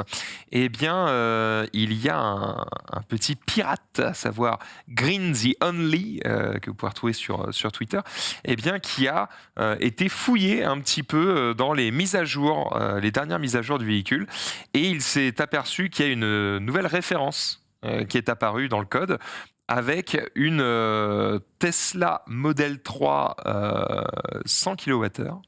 Voilà, qui lui permettrait du coup de tenir bien plus longtemps, puisque pour le moment on est sur des 75 kWh, sur la grande autonomie.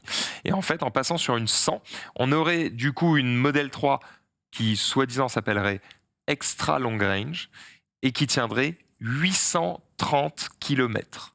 Mais faire rentrer 100 kWh de batterie dans la Model 3, mais où trouve-t-il la place, sincèrement ? Eh bien, a priori, ce serait... elle n'est pas plus grosse. Ouais. Donc c'est le même modèle, mais avec qu'est-ce que j'allais dire, une formule chimique, parce que c'est de la chimie quand même, les batteries, qui serait un petit peu différente. Alors c'est peut-être, on en a parlé plusieurs fois dans cette émission, d'avoir des batteries avec, j'ai oublié le nom du truc, à électrolyte solide ou au graphène. Ouais, au graphène, les batteries graphène. Et donc peut-être que c'est ça qu'ils utilisent, mais pour le moment on n'a pas encore la confirmation, donc on va bien se garder de vous dire des mythos. Toujours est-il que, a priori, ce modèle devrait arriver soon, et honnêtement, là, c'est game breaker. Quand tu as déjà la Model 3, voilà, tu le disais, tu as été plutôt satisfait. Moi, je trouve que le seul défaut de ma caisse, c'est l'autonomie.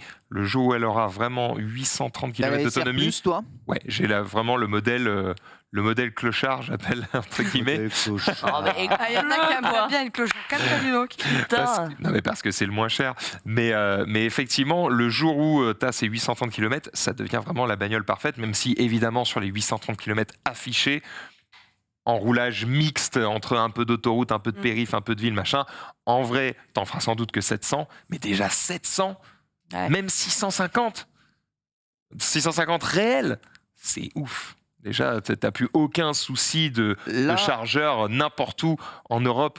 De ouf. Là, j'ai partagé sur le groupe WhatsApp, Denis, les statistiques de mon road trip en Model 3, du coup, en long range. Je sais pas si tu es capable de l'afficher ou quoi, mais donc j'ai fait 2800 km, si je dis pas de bêtises, 2868 km en long range, et en consommation moyenne, je suis à 16 kWh au 100. Voilà, sur l'ensemble du voyage. Globalement, j'ai jamais été inquiété une seule seconde par l'autonomie de la long range Model 3, mais pas une seule. C'est-à-dire qu'à aucun moment on a transpiré, ne serait-ce que pour ça. Et pourtant, on a quasiment jamais fait d'autoroute, mais vraiment quasiment jamais fait d'autoroute. Parlons-en justement de ton essai, et on terminera avec de la moto, puisque toi tu as eu l'occasion d'essayer la Ducati Street Fighter V2, on y reviendra juste après, mais justement tant que tu y es, je te tends la perche, raconte-nous un petit peu ce périple de 3000 km en Model 3.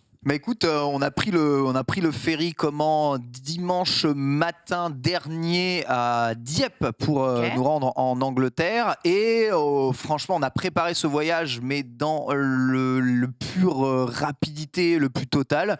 Au moment, j'ai loué encore une fois avec Virtuo une Tesla Model 3 long range pour 12 jours. J'en ai eu pour 600 € pour 12 jours de location. Et on se dit, vas-y, on part. C'est bien, c'est plutôt bien. Et on est parti, on s'est dit, allez, c'est parti, on va faire le tour de l'Angleterre jusqu'en Écosse. Et je dois bien avouer qu'en Angleterre, il y a pas mal de choses qui diffèrent par rapport à nous sur les routes. Déjà, les autoroutes sont gratuites. Donc, c'est-à-dire que tu peux faire littéralement le bas de l'Angleterre, New Haven, là tu arrives au port de Dieppe, jusqu'à Édimbourg sans jamais te faire arrêter une seule fois par un péage. Seul Londres et la périphérie de Londres est payante, mais il n'y a pas de péage. En fait, c'est une taxe que tu dois payer directement en ligne pour te donner le patch qui te permet de rouler à Londres. Mais il me semble que pour les voitures électriques, c'est gratuit. D'ailleurs, les plaques des voitures électriques sont vertes pour indiquer justement que ce sont des voitures gratuites. C'est cool ça. Première chose qui choque, la signalisation, qui est, je trouve, bien meilleure que par chez nous, notamment au niveau des feux. Tous les feux d'arrêt passent à l'orange avant de passer au vert. Donc, t'indiques quand est-ce que le feu va passer au vert. Au niveau des piétons, il y a un avertisseur sonore systématique quand le feu est vert et tu as un timer qui te prévient quand le feu va repasser au rouge. Donc, tu peux pas faire ce qu'on appelle le gaijin dash, tu vois, au Japon, c'est-à-dire passer et espérer que ça ne passe pas au rouge. Tout est très, très bien indiqué. L'autre chose qui choque, c'est les voitures en Angleterre. C'est un pays de la bagnole. Je veux dire, tu compares la voiture moyenne anglaise sur les routes anglaises, la voiture moyenne en France, mais les gars, ils investissent 2 fois plus dans leur bagnole. Et les 3/4 des bagnoles sont nickel. Et j'ai fait toute l'Angleterre. Donc je me suis dit, ok, c'est que Londres parce que c'est ultra friqué. Donc c'est pour ça qu'il n'y a que des bagnoles à 100 000. Non. Le modèle de base là-bas, c'est la classe A. Et le modèle que j'ai le plus vu juste derrière, c'est la 330D ou la 330E. Donc le modèle hybride rechargeable de série 3. Il y en a partout. Avec la Tesla Model 3, je passais littéralement pour un prolo, puisque c'est la voiture du peuple. Il y a que ça. Voilà, littéralement que ça. Non, tous les superchargeurs. Tu vois, on avait 30 000. Tu vois, j'invente rien. Mais on n'aura probablement pas le temps. Ce sera prochainement pour une prochaine émission. Mais on devait parler de leasing aujourd'hui. Le Model 3 en leasing, c'est 300 balles. Ouais, enfin. Non. Alors, version. L'eau, aucune assurance au coréen, machin. C'est même plus clochard, là. Mais ce que je veux dire, c'est... un gros apport. Hein. Ouais. Non, à l'LD, non. Pas d'apport. Par contre, tu la rends à la fin.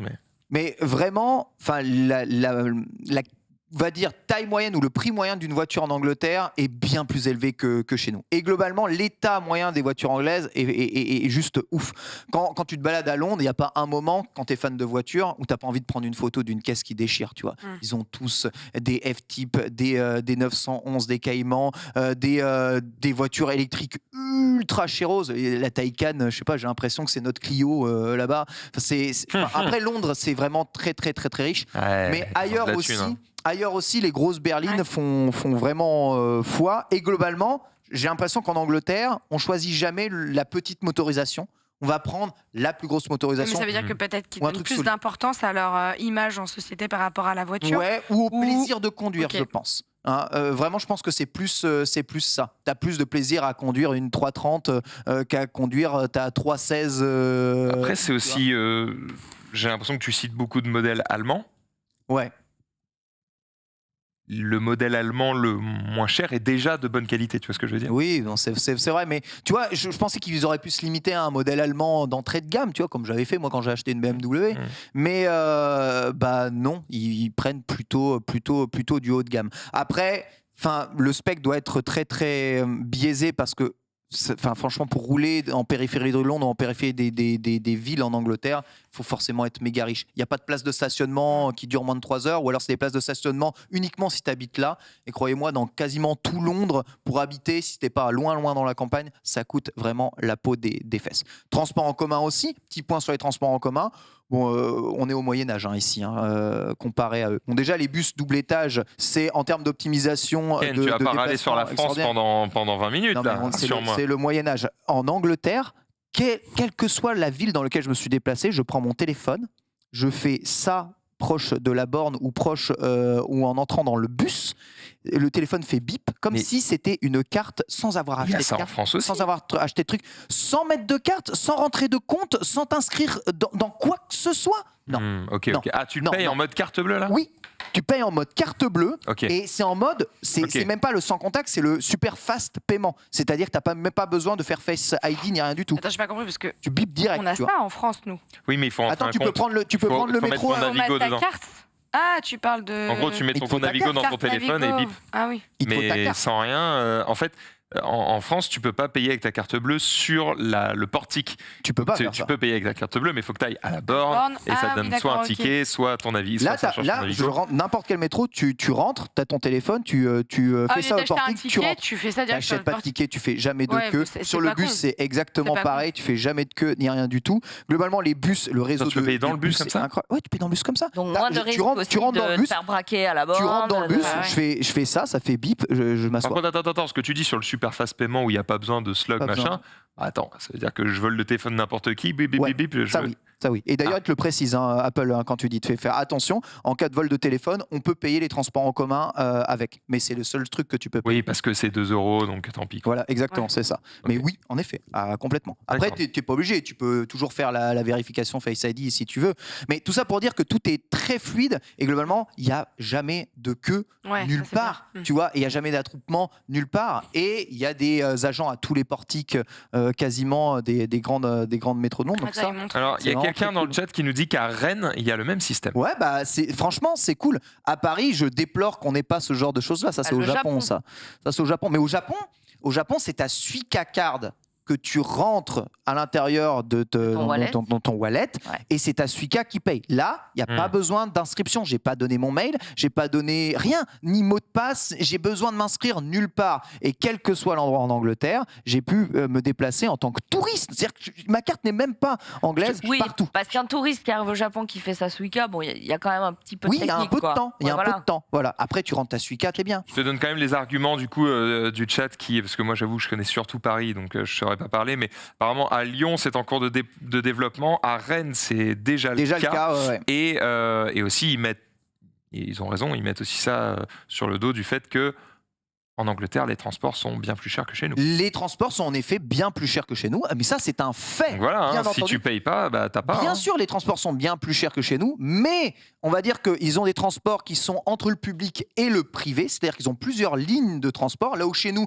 tout est géré par un seul, même et unique réseau public, c'est-à-dire qu'on pourrait avoir une uniformisation totale, mais ça c'est le BNB. Je veux.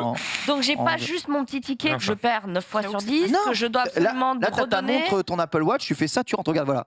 Non, j'achète pas clairement et bêtement, c'est le télépéage, mais version. Voilà, c'est ça. Mais aussi que ce soit sur les routes, le fait qu'il n'y ait pas de péage. Il n'y a pas d'arrêt sur l'autoroute. L'autoroute, la M1, la M2, donc la Motorway 1, Motorway 2, c'est tout droit, tu te crois aux États-Unis. Tu traverses en plus des paysages qui ne sont pas américains, très vallonnés avec des moutons qui sont absolument partout, donc c'est sublime. Mais surtout, on ne demande pas de t'arrêter. Et il y a un truc que je ne comprenais pas quand je regardais The Grand Tour, quand ils faisaient des road trips de l'Angleterre jusqu'à l'Italie. Ils se disent, nous, ce qu'on redoute le plus quand on fait ça, c'est de passer en France. Parce qu'en fait, en France, tu arrives au ferry où tu te débarques avec l'Eurostar ici, tu rentres en voiture, la première chose qu'on te demande, c'est de prendre un putain de ticket et de payer le péage et de faire péage sur péage sur péage. Et tu roules, 50 km, tu t'arrêtes, 30 km, tu t'arrêtes, 20 km, tu t'arrêtes et tu payes péage. Et tu rentres dans la périphérie de Paris, là, tu as des bouchons, tu sors, tu prends l'autoroute du Soleil, péage 1, péage 2, péage 3, péage. Et en fait, tu t'arrêtes tout le temps. Et c'est normal qu'il y ait des putains de bouchons infinis chez nous. C'est un truc de fou. On n'a pas de système pour éviter de payer et de s'arrêter systématiquement. Il y a un système, ça s'appelle ne pas privatiser, mais... Voilà.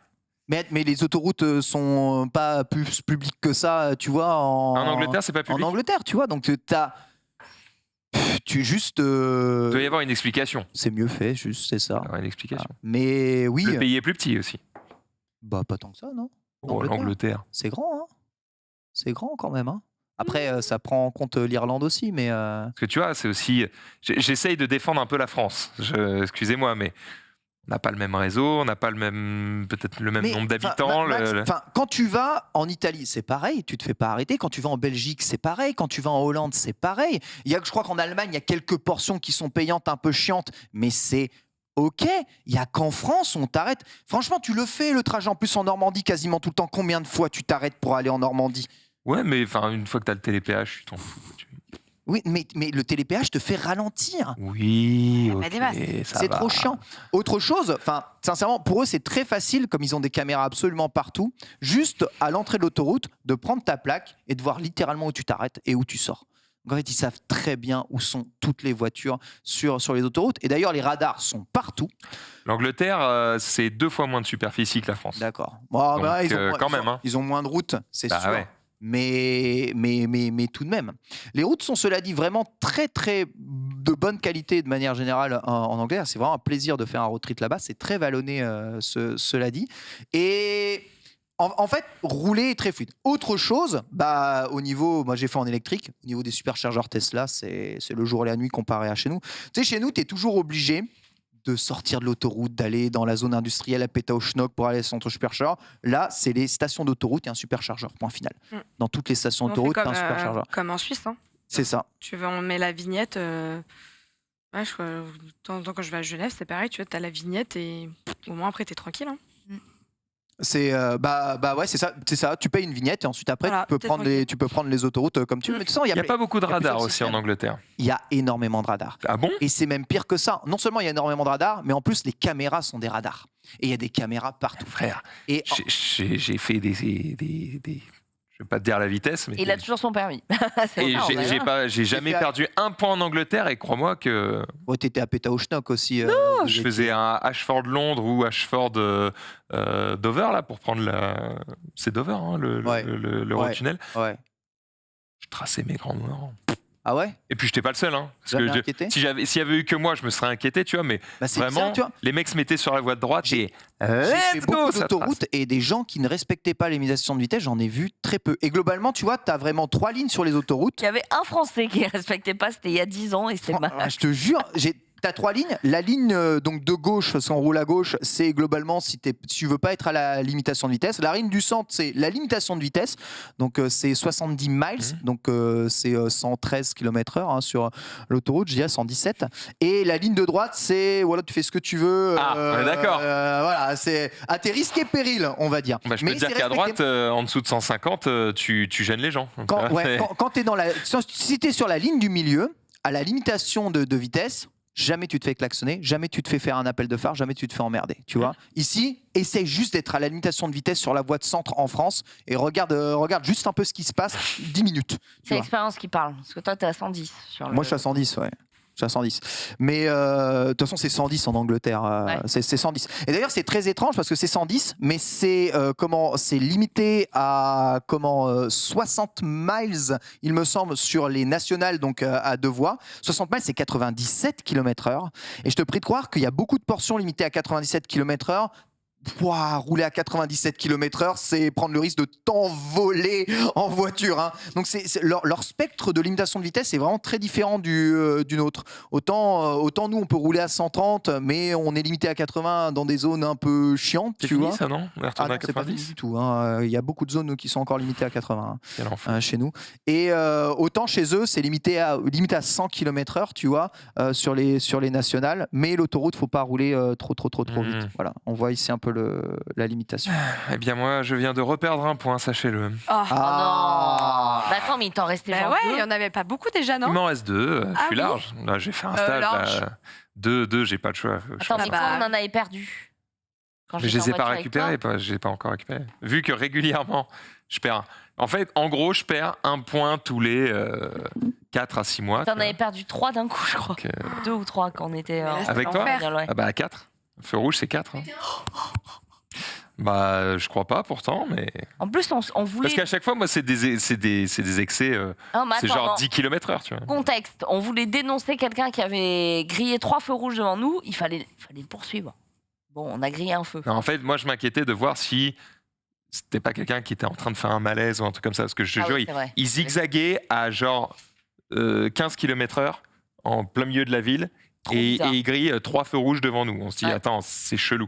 Et en fait, en voulant le suivre, j'ai pas vu un feu et je l'ai grillé et il y avait un flash. Et c'est 4 points, quoi. Ça ne pardonne pas. Donc t'as perdu 4 points. 4 points d'un coup, ça fait mal. Hein. Dis-toi que.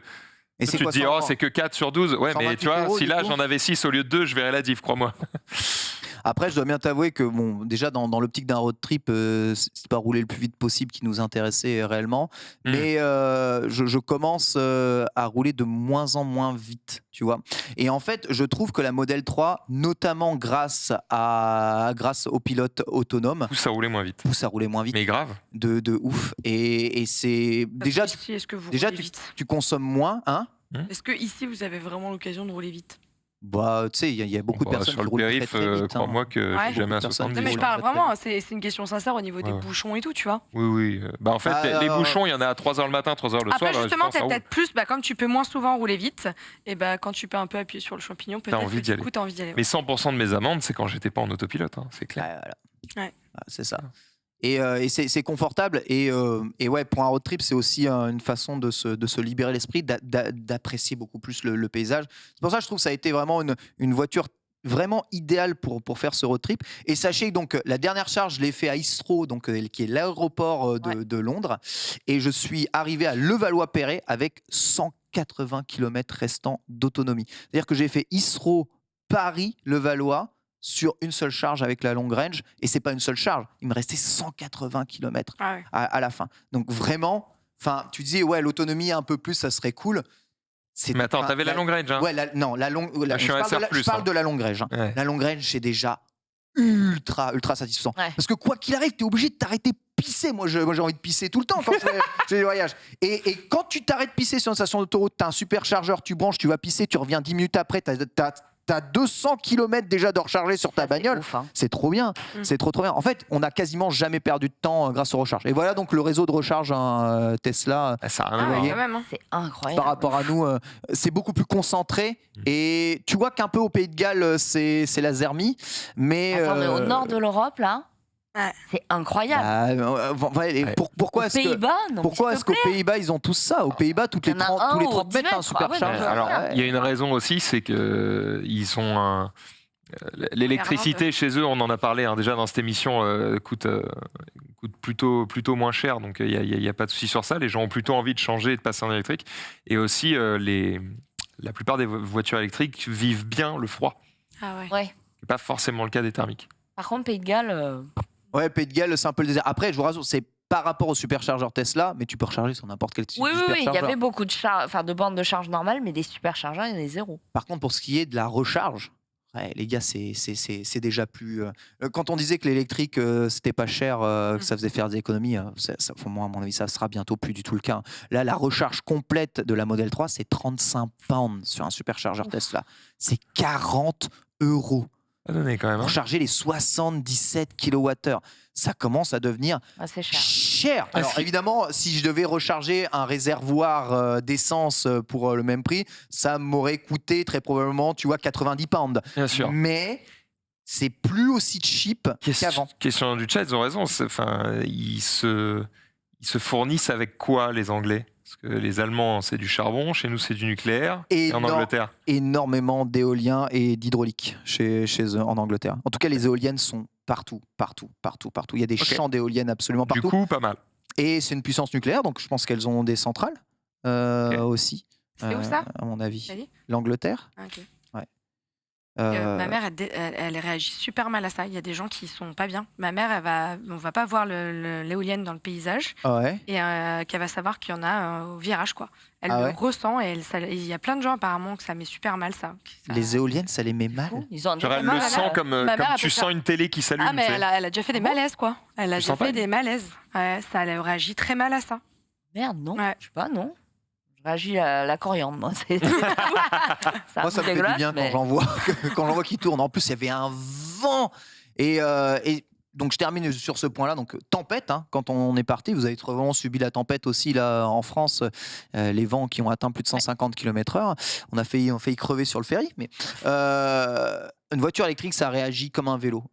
C'est pareil. Quand vous avez du vent, tu dois mettre plus de watts, entre guillemets, dans la pédale, ou en tout cas dans le moteur électrique pour avancer. Donc, tu consommes vraiment beaucoup plus. Si tu roules moins vite quand tu as du vent, tu vas vraiment drastiquement baisser tes consommations. Et c'est pareil dans pas mal de situations. L'aérodynamisme, le taux de pénétration dans l'air influe énormément sur tes consommations, bien plus que ça ne peut le faire en thermique au final.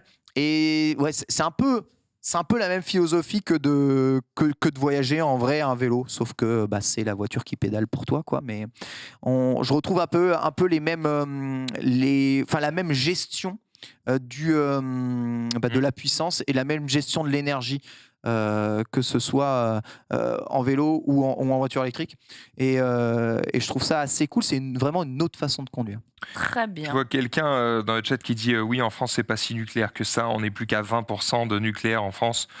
Frérot, je t'invite à aller sur le app.electricitymap.org.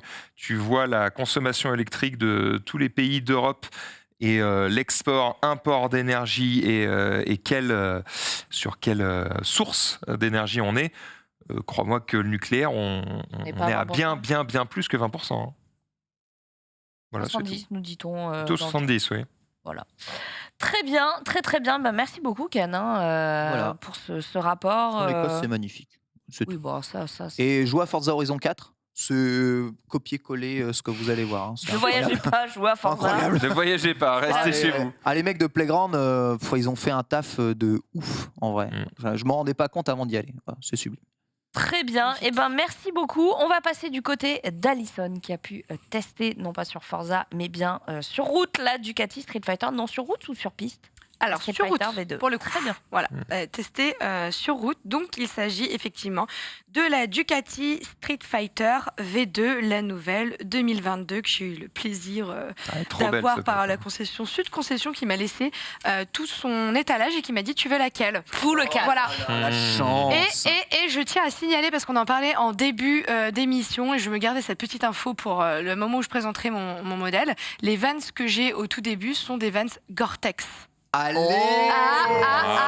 Voilà, tu vois, écoute, si tu ne les connais pas, ces Vans sont juste incroyables. Je me suis fait ce petit plaisir. Ouais. J'ai vu qu'Adidas en faisait aussi des Gore-Tex de marche trekking. Alors, et notamment, il y en a beaucoup qui m'ont fait la réflexion que c'était pas roulé équipé, mais si, les gars, parce qu'au final, c'est juste qu'elles n'ont pas passé des tests de moto, mais elles ont été faites par Vans et développées justement dans l'énergie et l'envie d'aller vers le deux roues, et elles sont plus dures que la plupart franchement, des chaussures moto que je vois parfois dans le commerce et qui sont toutes molles. Elles montent très très bien au niveau de la cheville, et franchement, j'ai jamais eu aussi chaud dans des baskets de ma vie que celle-ci. Elles ont un petit délire Converse.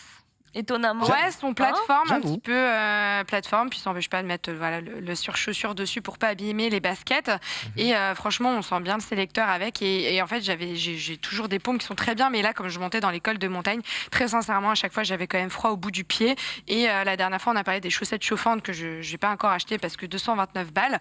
Donc, très clairement, pour 108 balles, là, en promo, je me suis fait le plaisir d'avoir acheté ces Vans et je n'ai absolument pas froid avec. Donc, je voulais souligner le fait qu'elles étaient en Gore-Tex. Voilà. Cool. Ça régale. Très stylé. Voilà, et donc passons à autre chose, passons à la moto justement que j'ai testée. Donc du coup, qu'est-ce que vous pensez de cette petite gueule? Je la trouve magnifique, sauf la petite queue qu'elle a là pour la plaque. Je trouve ça très moche. Okay. Grande queue. Hein. Grande queue. Ouais, on a vu la Nera avant. J'imagine que tu peux enlever ce support de plaque et en mettre un autre qui est peut-être plus bas. Alors c'est très drôle parce que dans l'article que j'ai sorti justement sur le modèle, j'ai parlé de ce que j'aimais pas au niveau du design. Donc il y a notamment effectivement les rétros d'origine que je trouve absolument à chaque fois grands, moches, gros et sans trop de succès. Ouais. Et j'ai parlé justement du support de plaque que je trouvais très long et vraiment horrible, surtout quand on a une petite pointe comme ça qui remonte au niveau des fesses et qui fait très sportive pour cette Street Fighter V2. Donc voilà. Par contre, au niveau du design, c'est ok. Le design, en général, je le trouve très joli. On a l'avant qui est vraiment un avant propre. Hein. Alors déjà, de manière générale, c'est un peu une Panigale V2, mais sans les carénages sportifs et remixé version roadster. Donc du coup, on est vraiment sur un design fidèle à Ducati et notamment la pointe, l'avant de la moto. Qu'on va pas spécifiquement là sur cette photo, mais en fait ce qu'il faut savoir, j'ai appris cette petite anecdote justement en me renseignant un peu plus sur ce modèle. L'avant de Ducati qu'on voit un peu en pointe, c'est fait pour reprendre un peu en fait le sourire du Joker. Ah ouais. J'ai appris cette anecdote là, ça m'a fait bien rire. Je savais pas. Et voilà, moi non plus. Joker est italien. Je l'ai appris aussi en faisant ma petite recherche pour rédiger justement l'essai et l'article. Donc voilà. Mais à part ça, donc cette moto que j'ai pu tester, bon, à part le côté design, on a tout ce qui est aspect à la technique de la moto. Donc déjà, c'est une moto qui fait juste 153 poneys et 955 cm3. Voilà. Donc très clairement, j'ai beaucoup entendu parler en fait de la version V4 avant d'aller tester celle-ci. Ouais, tu vois, c'est la prise d'air devant. C'est ça. Ouf. C'est ça. Et voilà, j'arrêtais pas d'entendre parler de la V4 et en fait j'étais curieuse de la V2 parce qu'un peu sur des retours de journaux, de journalistes, d'essayeurs, etc. C'était vraiment le bon rapport parce qu'elle était moins chère, peut-être aussi moins puissante, mais un peu moins tout, mais du coup meilleur rapport qualité-prix pour... Enfin voilà, t'as quand même moins d'argent et t'en as quand même... T'en as quand même entre les jambes, quoi. Tu peux y aller. Enfin, 153 chevaux, tu peux déjà te faire largement plaisir. Et donc, j'étais très... tu peux te faire peur aussi. Ouais, tu peux te faire peur. Bah, après, ça, sur toute moto, hein, ça dépend des gens. Tu peux aussi te faire peur en étant à 50 km/h. Mais en tout cas, j'étais vraiment curieuse de la tester. Et je ne suis absolument pas déçue. Donc, déjà, ce qu'il faut savoir, c'est qu'au niveau du confort... Donc là, on voit une petite vidéo. Bah, voilà, moi, je l'ai testé en condition vers chez moi. Vous comprenez les 25 Gore-Tex. Oui. Voilà, du coup, parce qu'il fait un peu frais. Wow. Donc du coup, on est aussi sur un confort où on a une salle qui a été élargie. Donc du coup, on a largement la place de mettre ses petites fesses et c'est assez confortable. On a un guidon aussi qui est un peu plus haut, un peu plus écarté, donc ce qui permet d'avoir une position un peu plus confortable parce que sinon, on le sait, quand on est trop sur l'avant et qu'on le prend souvent et à la fin, on finit avec les poignets en compote. Donc ça, c'est plutôt le côté assez plaisant. On a l'écran TFT aussi qui, comme vous le voyez, juste devant, je le trouve petit et ça m'a vraiment fait plaisir parce que ces derniers temps, les motos que j'ai pu tester, tu avais l'impression que c'était limite ça pouvait concurrencer des tablettes d'iPad en face de toi, tu vois le truc. Moi, je sais pas ce que tu en penses, mais généralement ça a tendance à être assez gros alors que c'est succinct mais c'est très simple. Il y a juste ce dont tu as besoin, quoi. Voilà. Ça manque peut-être d'un mode youtubeur d'ailleurs, tous ces panneaux TFT là. Ouais. Si vous pouvez nous mettre un mode youtubeur où ça enlève juste la vitesse. Oui, comme ça pendant que tu pilotes. Comme ça tu roules sans savoir. Oui, bien sûr. Alors effectivement, on n'écoute pas les conseils de Max. Hein, voilà. Ouais. Donc du coup. 2 points, on se rappelle. Hein. Voilà. Et c'est chiant, faut flouter après. C'est ça. Et on retrouve justement sur toutes les infos dont tu as besoin, la connectivité par rapport à Ducati, tu as aussi tes trois modes pour rouler. Donc effectivement, tu te doutes que j'ai testé d'abord le mode road et puis que je suis très vite passée sur le mode sport. Voilà, évidemment. Non, mes motos que j'ai trouvées agréables. Ah oui, on a le shifter up and down. Donc petite piqûre de rappel pour ceux qui ne se rappellent pas ou qui ne connaissent pas le mode shifter. Donc c'est quelque chose qui te permet quand c'est le up, de passer tes vitesses sans avoir à couper ton accélération ni avoir à embrayer. Enfin, tu peux d'ailleurs ne pas embrayer sur une moto de tous les jours. Hein. Tu passes les vitesses qu'on appelle à la volée, mais tu es toujours obligé de relâcher un petit peu ce gaz. Et le shifter te permet que ce soit doux, tout simplement. Et quand on a le down, ce qui est plus rare, typiquement sur ma moto de piste, j'ai que le up. Et quand on a le down, on peut le faire aussi version quand tu rétrogrades. Donc c'est quand même assez confortable. Sans faire un soleil. Oui, parce que le but c'est que ça jauge un peu ton frein, quoi, ton frein moteur. Donc l'idée c'est pas que tu te prennes un jet dans la gueule. Donc à chaque fois que tu fais ça, voilà. Donc typiquement elle fait aussi 178 kilos, elle fait 200 avec le plein. Donc ça reste quand même. C'est un beau bébé quand même. Voilà, c'est un beau bébé. C'est gros. Ouais. C'est un beau bébé, mais qui est assez maniable. Très facile à emmener. Je l'ai trouvé d'une maniabilité vraiment assez chouette dans les virages. En plus, elle est montée de pneus, donc les Pirelli, les Rosso 4. Donc ils sont larges. Alors, tu as vraiment t'as 2 styles de pneus. Tu as en 50 et tu as en 55. Okay. Et en fait, quand c'est plus petit, c'est du bigum. Et sinon, après, tu passes sur une 3e matière. Et en fait, c'est vraiment la dernière nouveauté de pneus de chez Pirelli qui a été justement faite pour la route cette fois-ci. Cependant, il y a beaucoup de gens aujourd'hui qui ont des ultra sportives. On voit de plus en plus d'engouement pour des gens qui ne font pas forcément du circuit, mais qui vont avoir envie d'avoir une ultra sportive ou en tout cas du roadster très puissant sur route, comme cette Ducati Street Fighter V2. Et en fait, dans l'idée, Pirelli a voulu sortir ce produit justement pour répondre à un type de personne qui avait envie d'envoyer un petit peu sur route sans forcément se rendre sur circuit et qui de temps en temps avaient envie d'emmener leur moto de route sur circuit. Mais on ne parle pas d'un usage quotidien. Voilà. Ouais, c'est une forme d'hybridation. Font ça chez Porsche aussi un peu, il y a des modèles comme ça. Voilà, et donc c'est les pneus que justement vous pouvez voir là qui sont montés du coup sur cette Ducati. Et alors moi j'avais eu le plaisir de les tester. L'essai que j'avais fait en Corse, je ne sais pas si vous vous rappelez de la moto Morini, elle était aussi montée comme cela. Et j'avais également eu les pneus par la marque Pirelli directement, donc qui sont moi montés sur ma Street Triple RS personnellement. Donc c'est vraiment une marque de pneus que j'affectionne. J'adore rouler en Pirelli. Voilà, c'est un pneu très chouette qui est très bien sur le sec, mais qui correspond aussi bien sur le mouillé parce qu'évidemment on aime sortir, mais parfois on ne sait pas quand on va revenir d'un road trip s'il va faire beau ou pas. C'est vrai. Voilà, donc ça c'est vraiment pour tout ce côté pneumatique et compagnie. Et pour le bémol, alors je suis très contente de la moto, je la trouve vraiment chouette, que ce soit design, que ce soit confort, que ce soit pilotage sur la route, emmener la moto, etc. Je dirais le petit bémol, c'est la chauffe. La chauffe. Tu as déjà pris une Ducati?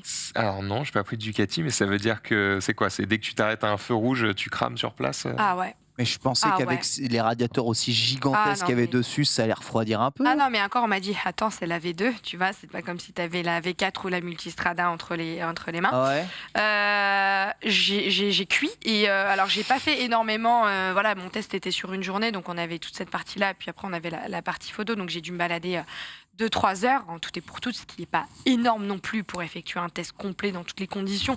Voilà, mais ce qui est suffisant pour tester la moto assez longtemps, quand à un moment donné, j'ai dû m'arrêter, clairement, boire un chocolat chaud et repartir parce que j'en pouvais plus. Mais par contre, effectivement, quand j'étais dans l'école de montagne et que t'as froid, bah là, c'est cool parce que ça te tient un peu chaud. Tu m'étonnes. Mais à l'arrêt, non. En fait, dès que tu roules, ça va. Dès que tu t'arrêtes, tu crames sur place. L'arrêt, tu crames. C'est ouf. Ouais, la chauffe, ça m'a vraiment. Alors, mais c'est à quel niveau, du coup, que ça chauffe vraiment beaucoup les jambes Ouais, beaucoup au niveau des mollets derrière. Côtés, là, sur ça les part, côtés, ouais. et ça remonte vers toi. Ouais, ça remonte à peu près au niveau des mollets, ça remonte vraiment au niveau des genoux. Et puis après, tu as une position comme ça, donc ça a tendance à te remonter même un peu au niveau du casque. Alors. Tu ressens la chaleur là. Ouais, franchement, tu la ressens et je me dis, tu vois, moi qui suis aussi férue de road trip et qui aime les prendre de temps en temps avec mon groupe d'amis, faire des Airbnb et partir 3-4 jours où on prend que la moto, à un moment donné, c'est contraignant quand t'as vraiment trop chaud et que ça te crame trop.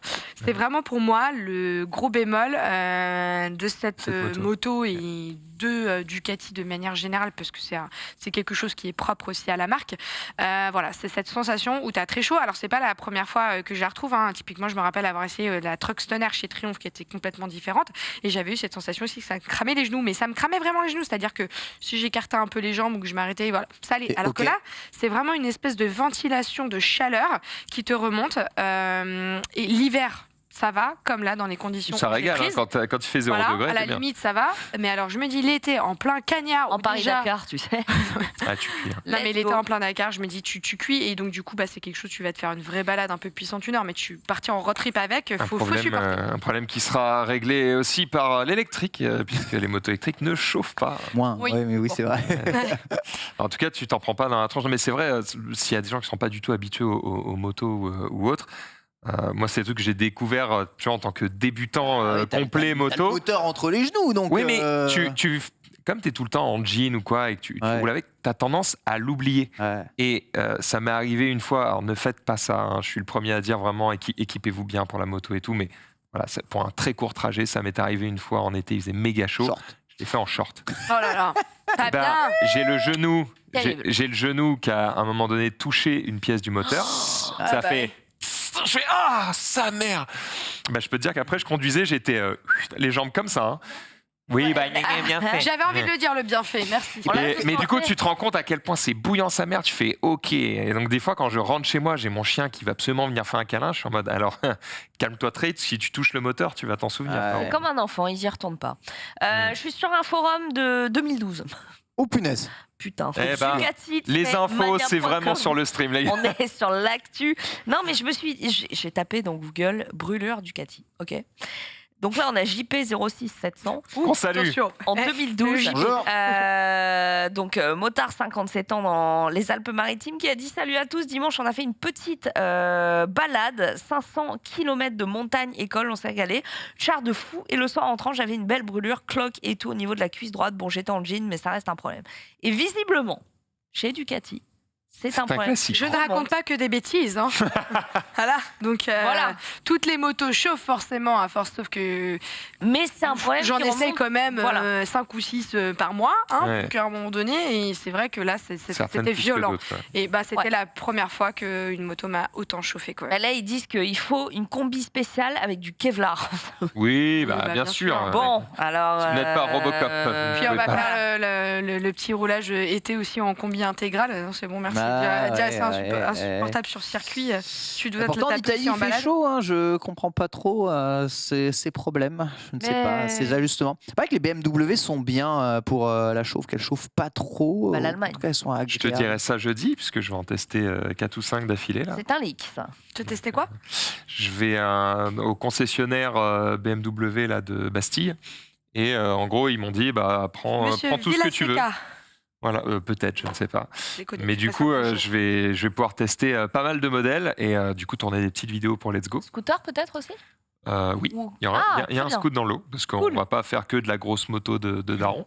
Et puis 2 semaines plus tard, on fera la même chose chez Triumph. Donc voilà, j'ai hâte de tourner ça en espérant que ça se passe bien. C'est la première fois qu'on va tourner ce genre de choses chez nous.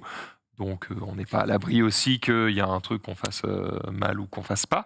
Mais en tout cas, j'espère vous ramener de belles images pour pouvoir vous parler un peu de toutes ces motos. Très bien. Super. Beaucoup parlé de motos, dis donc. Moi, ça me va. Hein. Là, je lisais sur le forum là, de 2012, ils l'appellent la Panigale Barbecue. C'est un joli titre, mais c'est cool parce que finalement, j'ai l'impression qu'on... Du jambon de cuisse avec un œuf, comme ça, on se met très bien.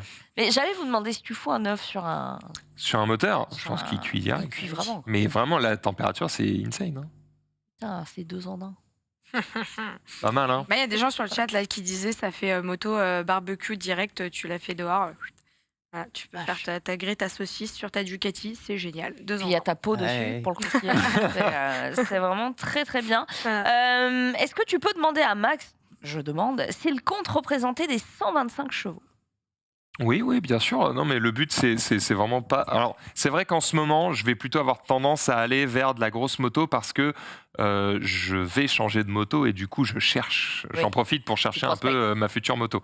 Mais une fois que j'aurai trouvé, bien sûr, on ira sur du scooter, on ira sur des 50, on ira sur 125. Le but, c'est vraiment de parler de tout ce qui roule et pas que de ce que moi, j'ai envie de rouler. Donc, bien sûr, on parlera de modèles moins véloces et plus accessibles. Très bien. Bon, c'est super cool. Il y a des gens qui demandent, qui disent qu'ils ont déjà testé la moto barbecue, ça donne de la bonne nourriture. On vous croit. Et bien sûr, on pense très fort au cancer. Voilà. Oui, voilà, la bonne odeur d'essence. Non, mais c'est chouette, c'est cool parce que plus de tests, plus d'images de l'extérieur, vous nous régalez. On a hâte aussi des belles balades en vélo du côté de Ken. Écoutez, bientôt, hein, probablement, puisque là, j'ai repris un peu, parce que les beaux jours arrivent, donc j'ai repris un peu l'entraînement et la prochaine distance que je vais faire, la prochaine grosse sortie que je vais faire, c'est un Paris-Le Mans. Pour aller voir Fieldrong et Sunday. Oh ouais. Donc voilà, tenter Paris-Le Mans en un jour, c'est 234 km.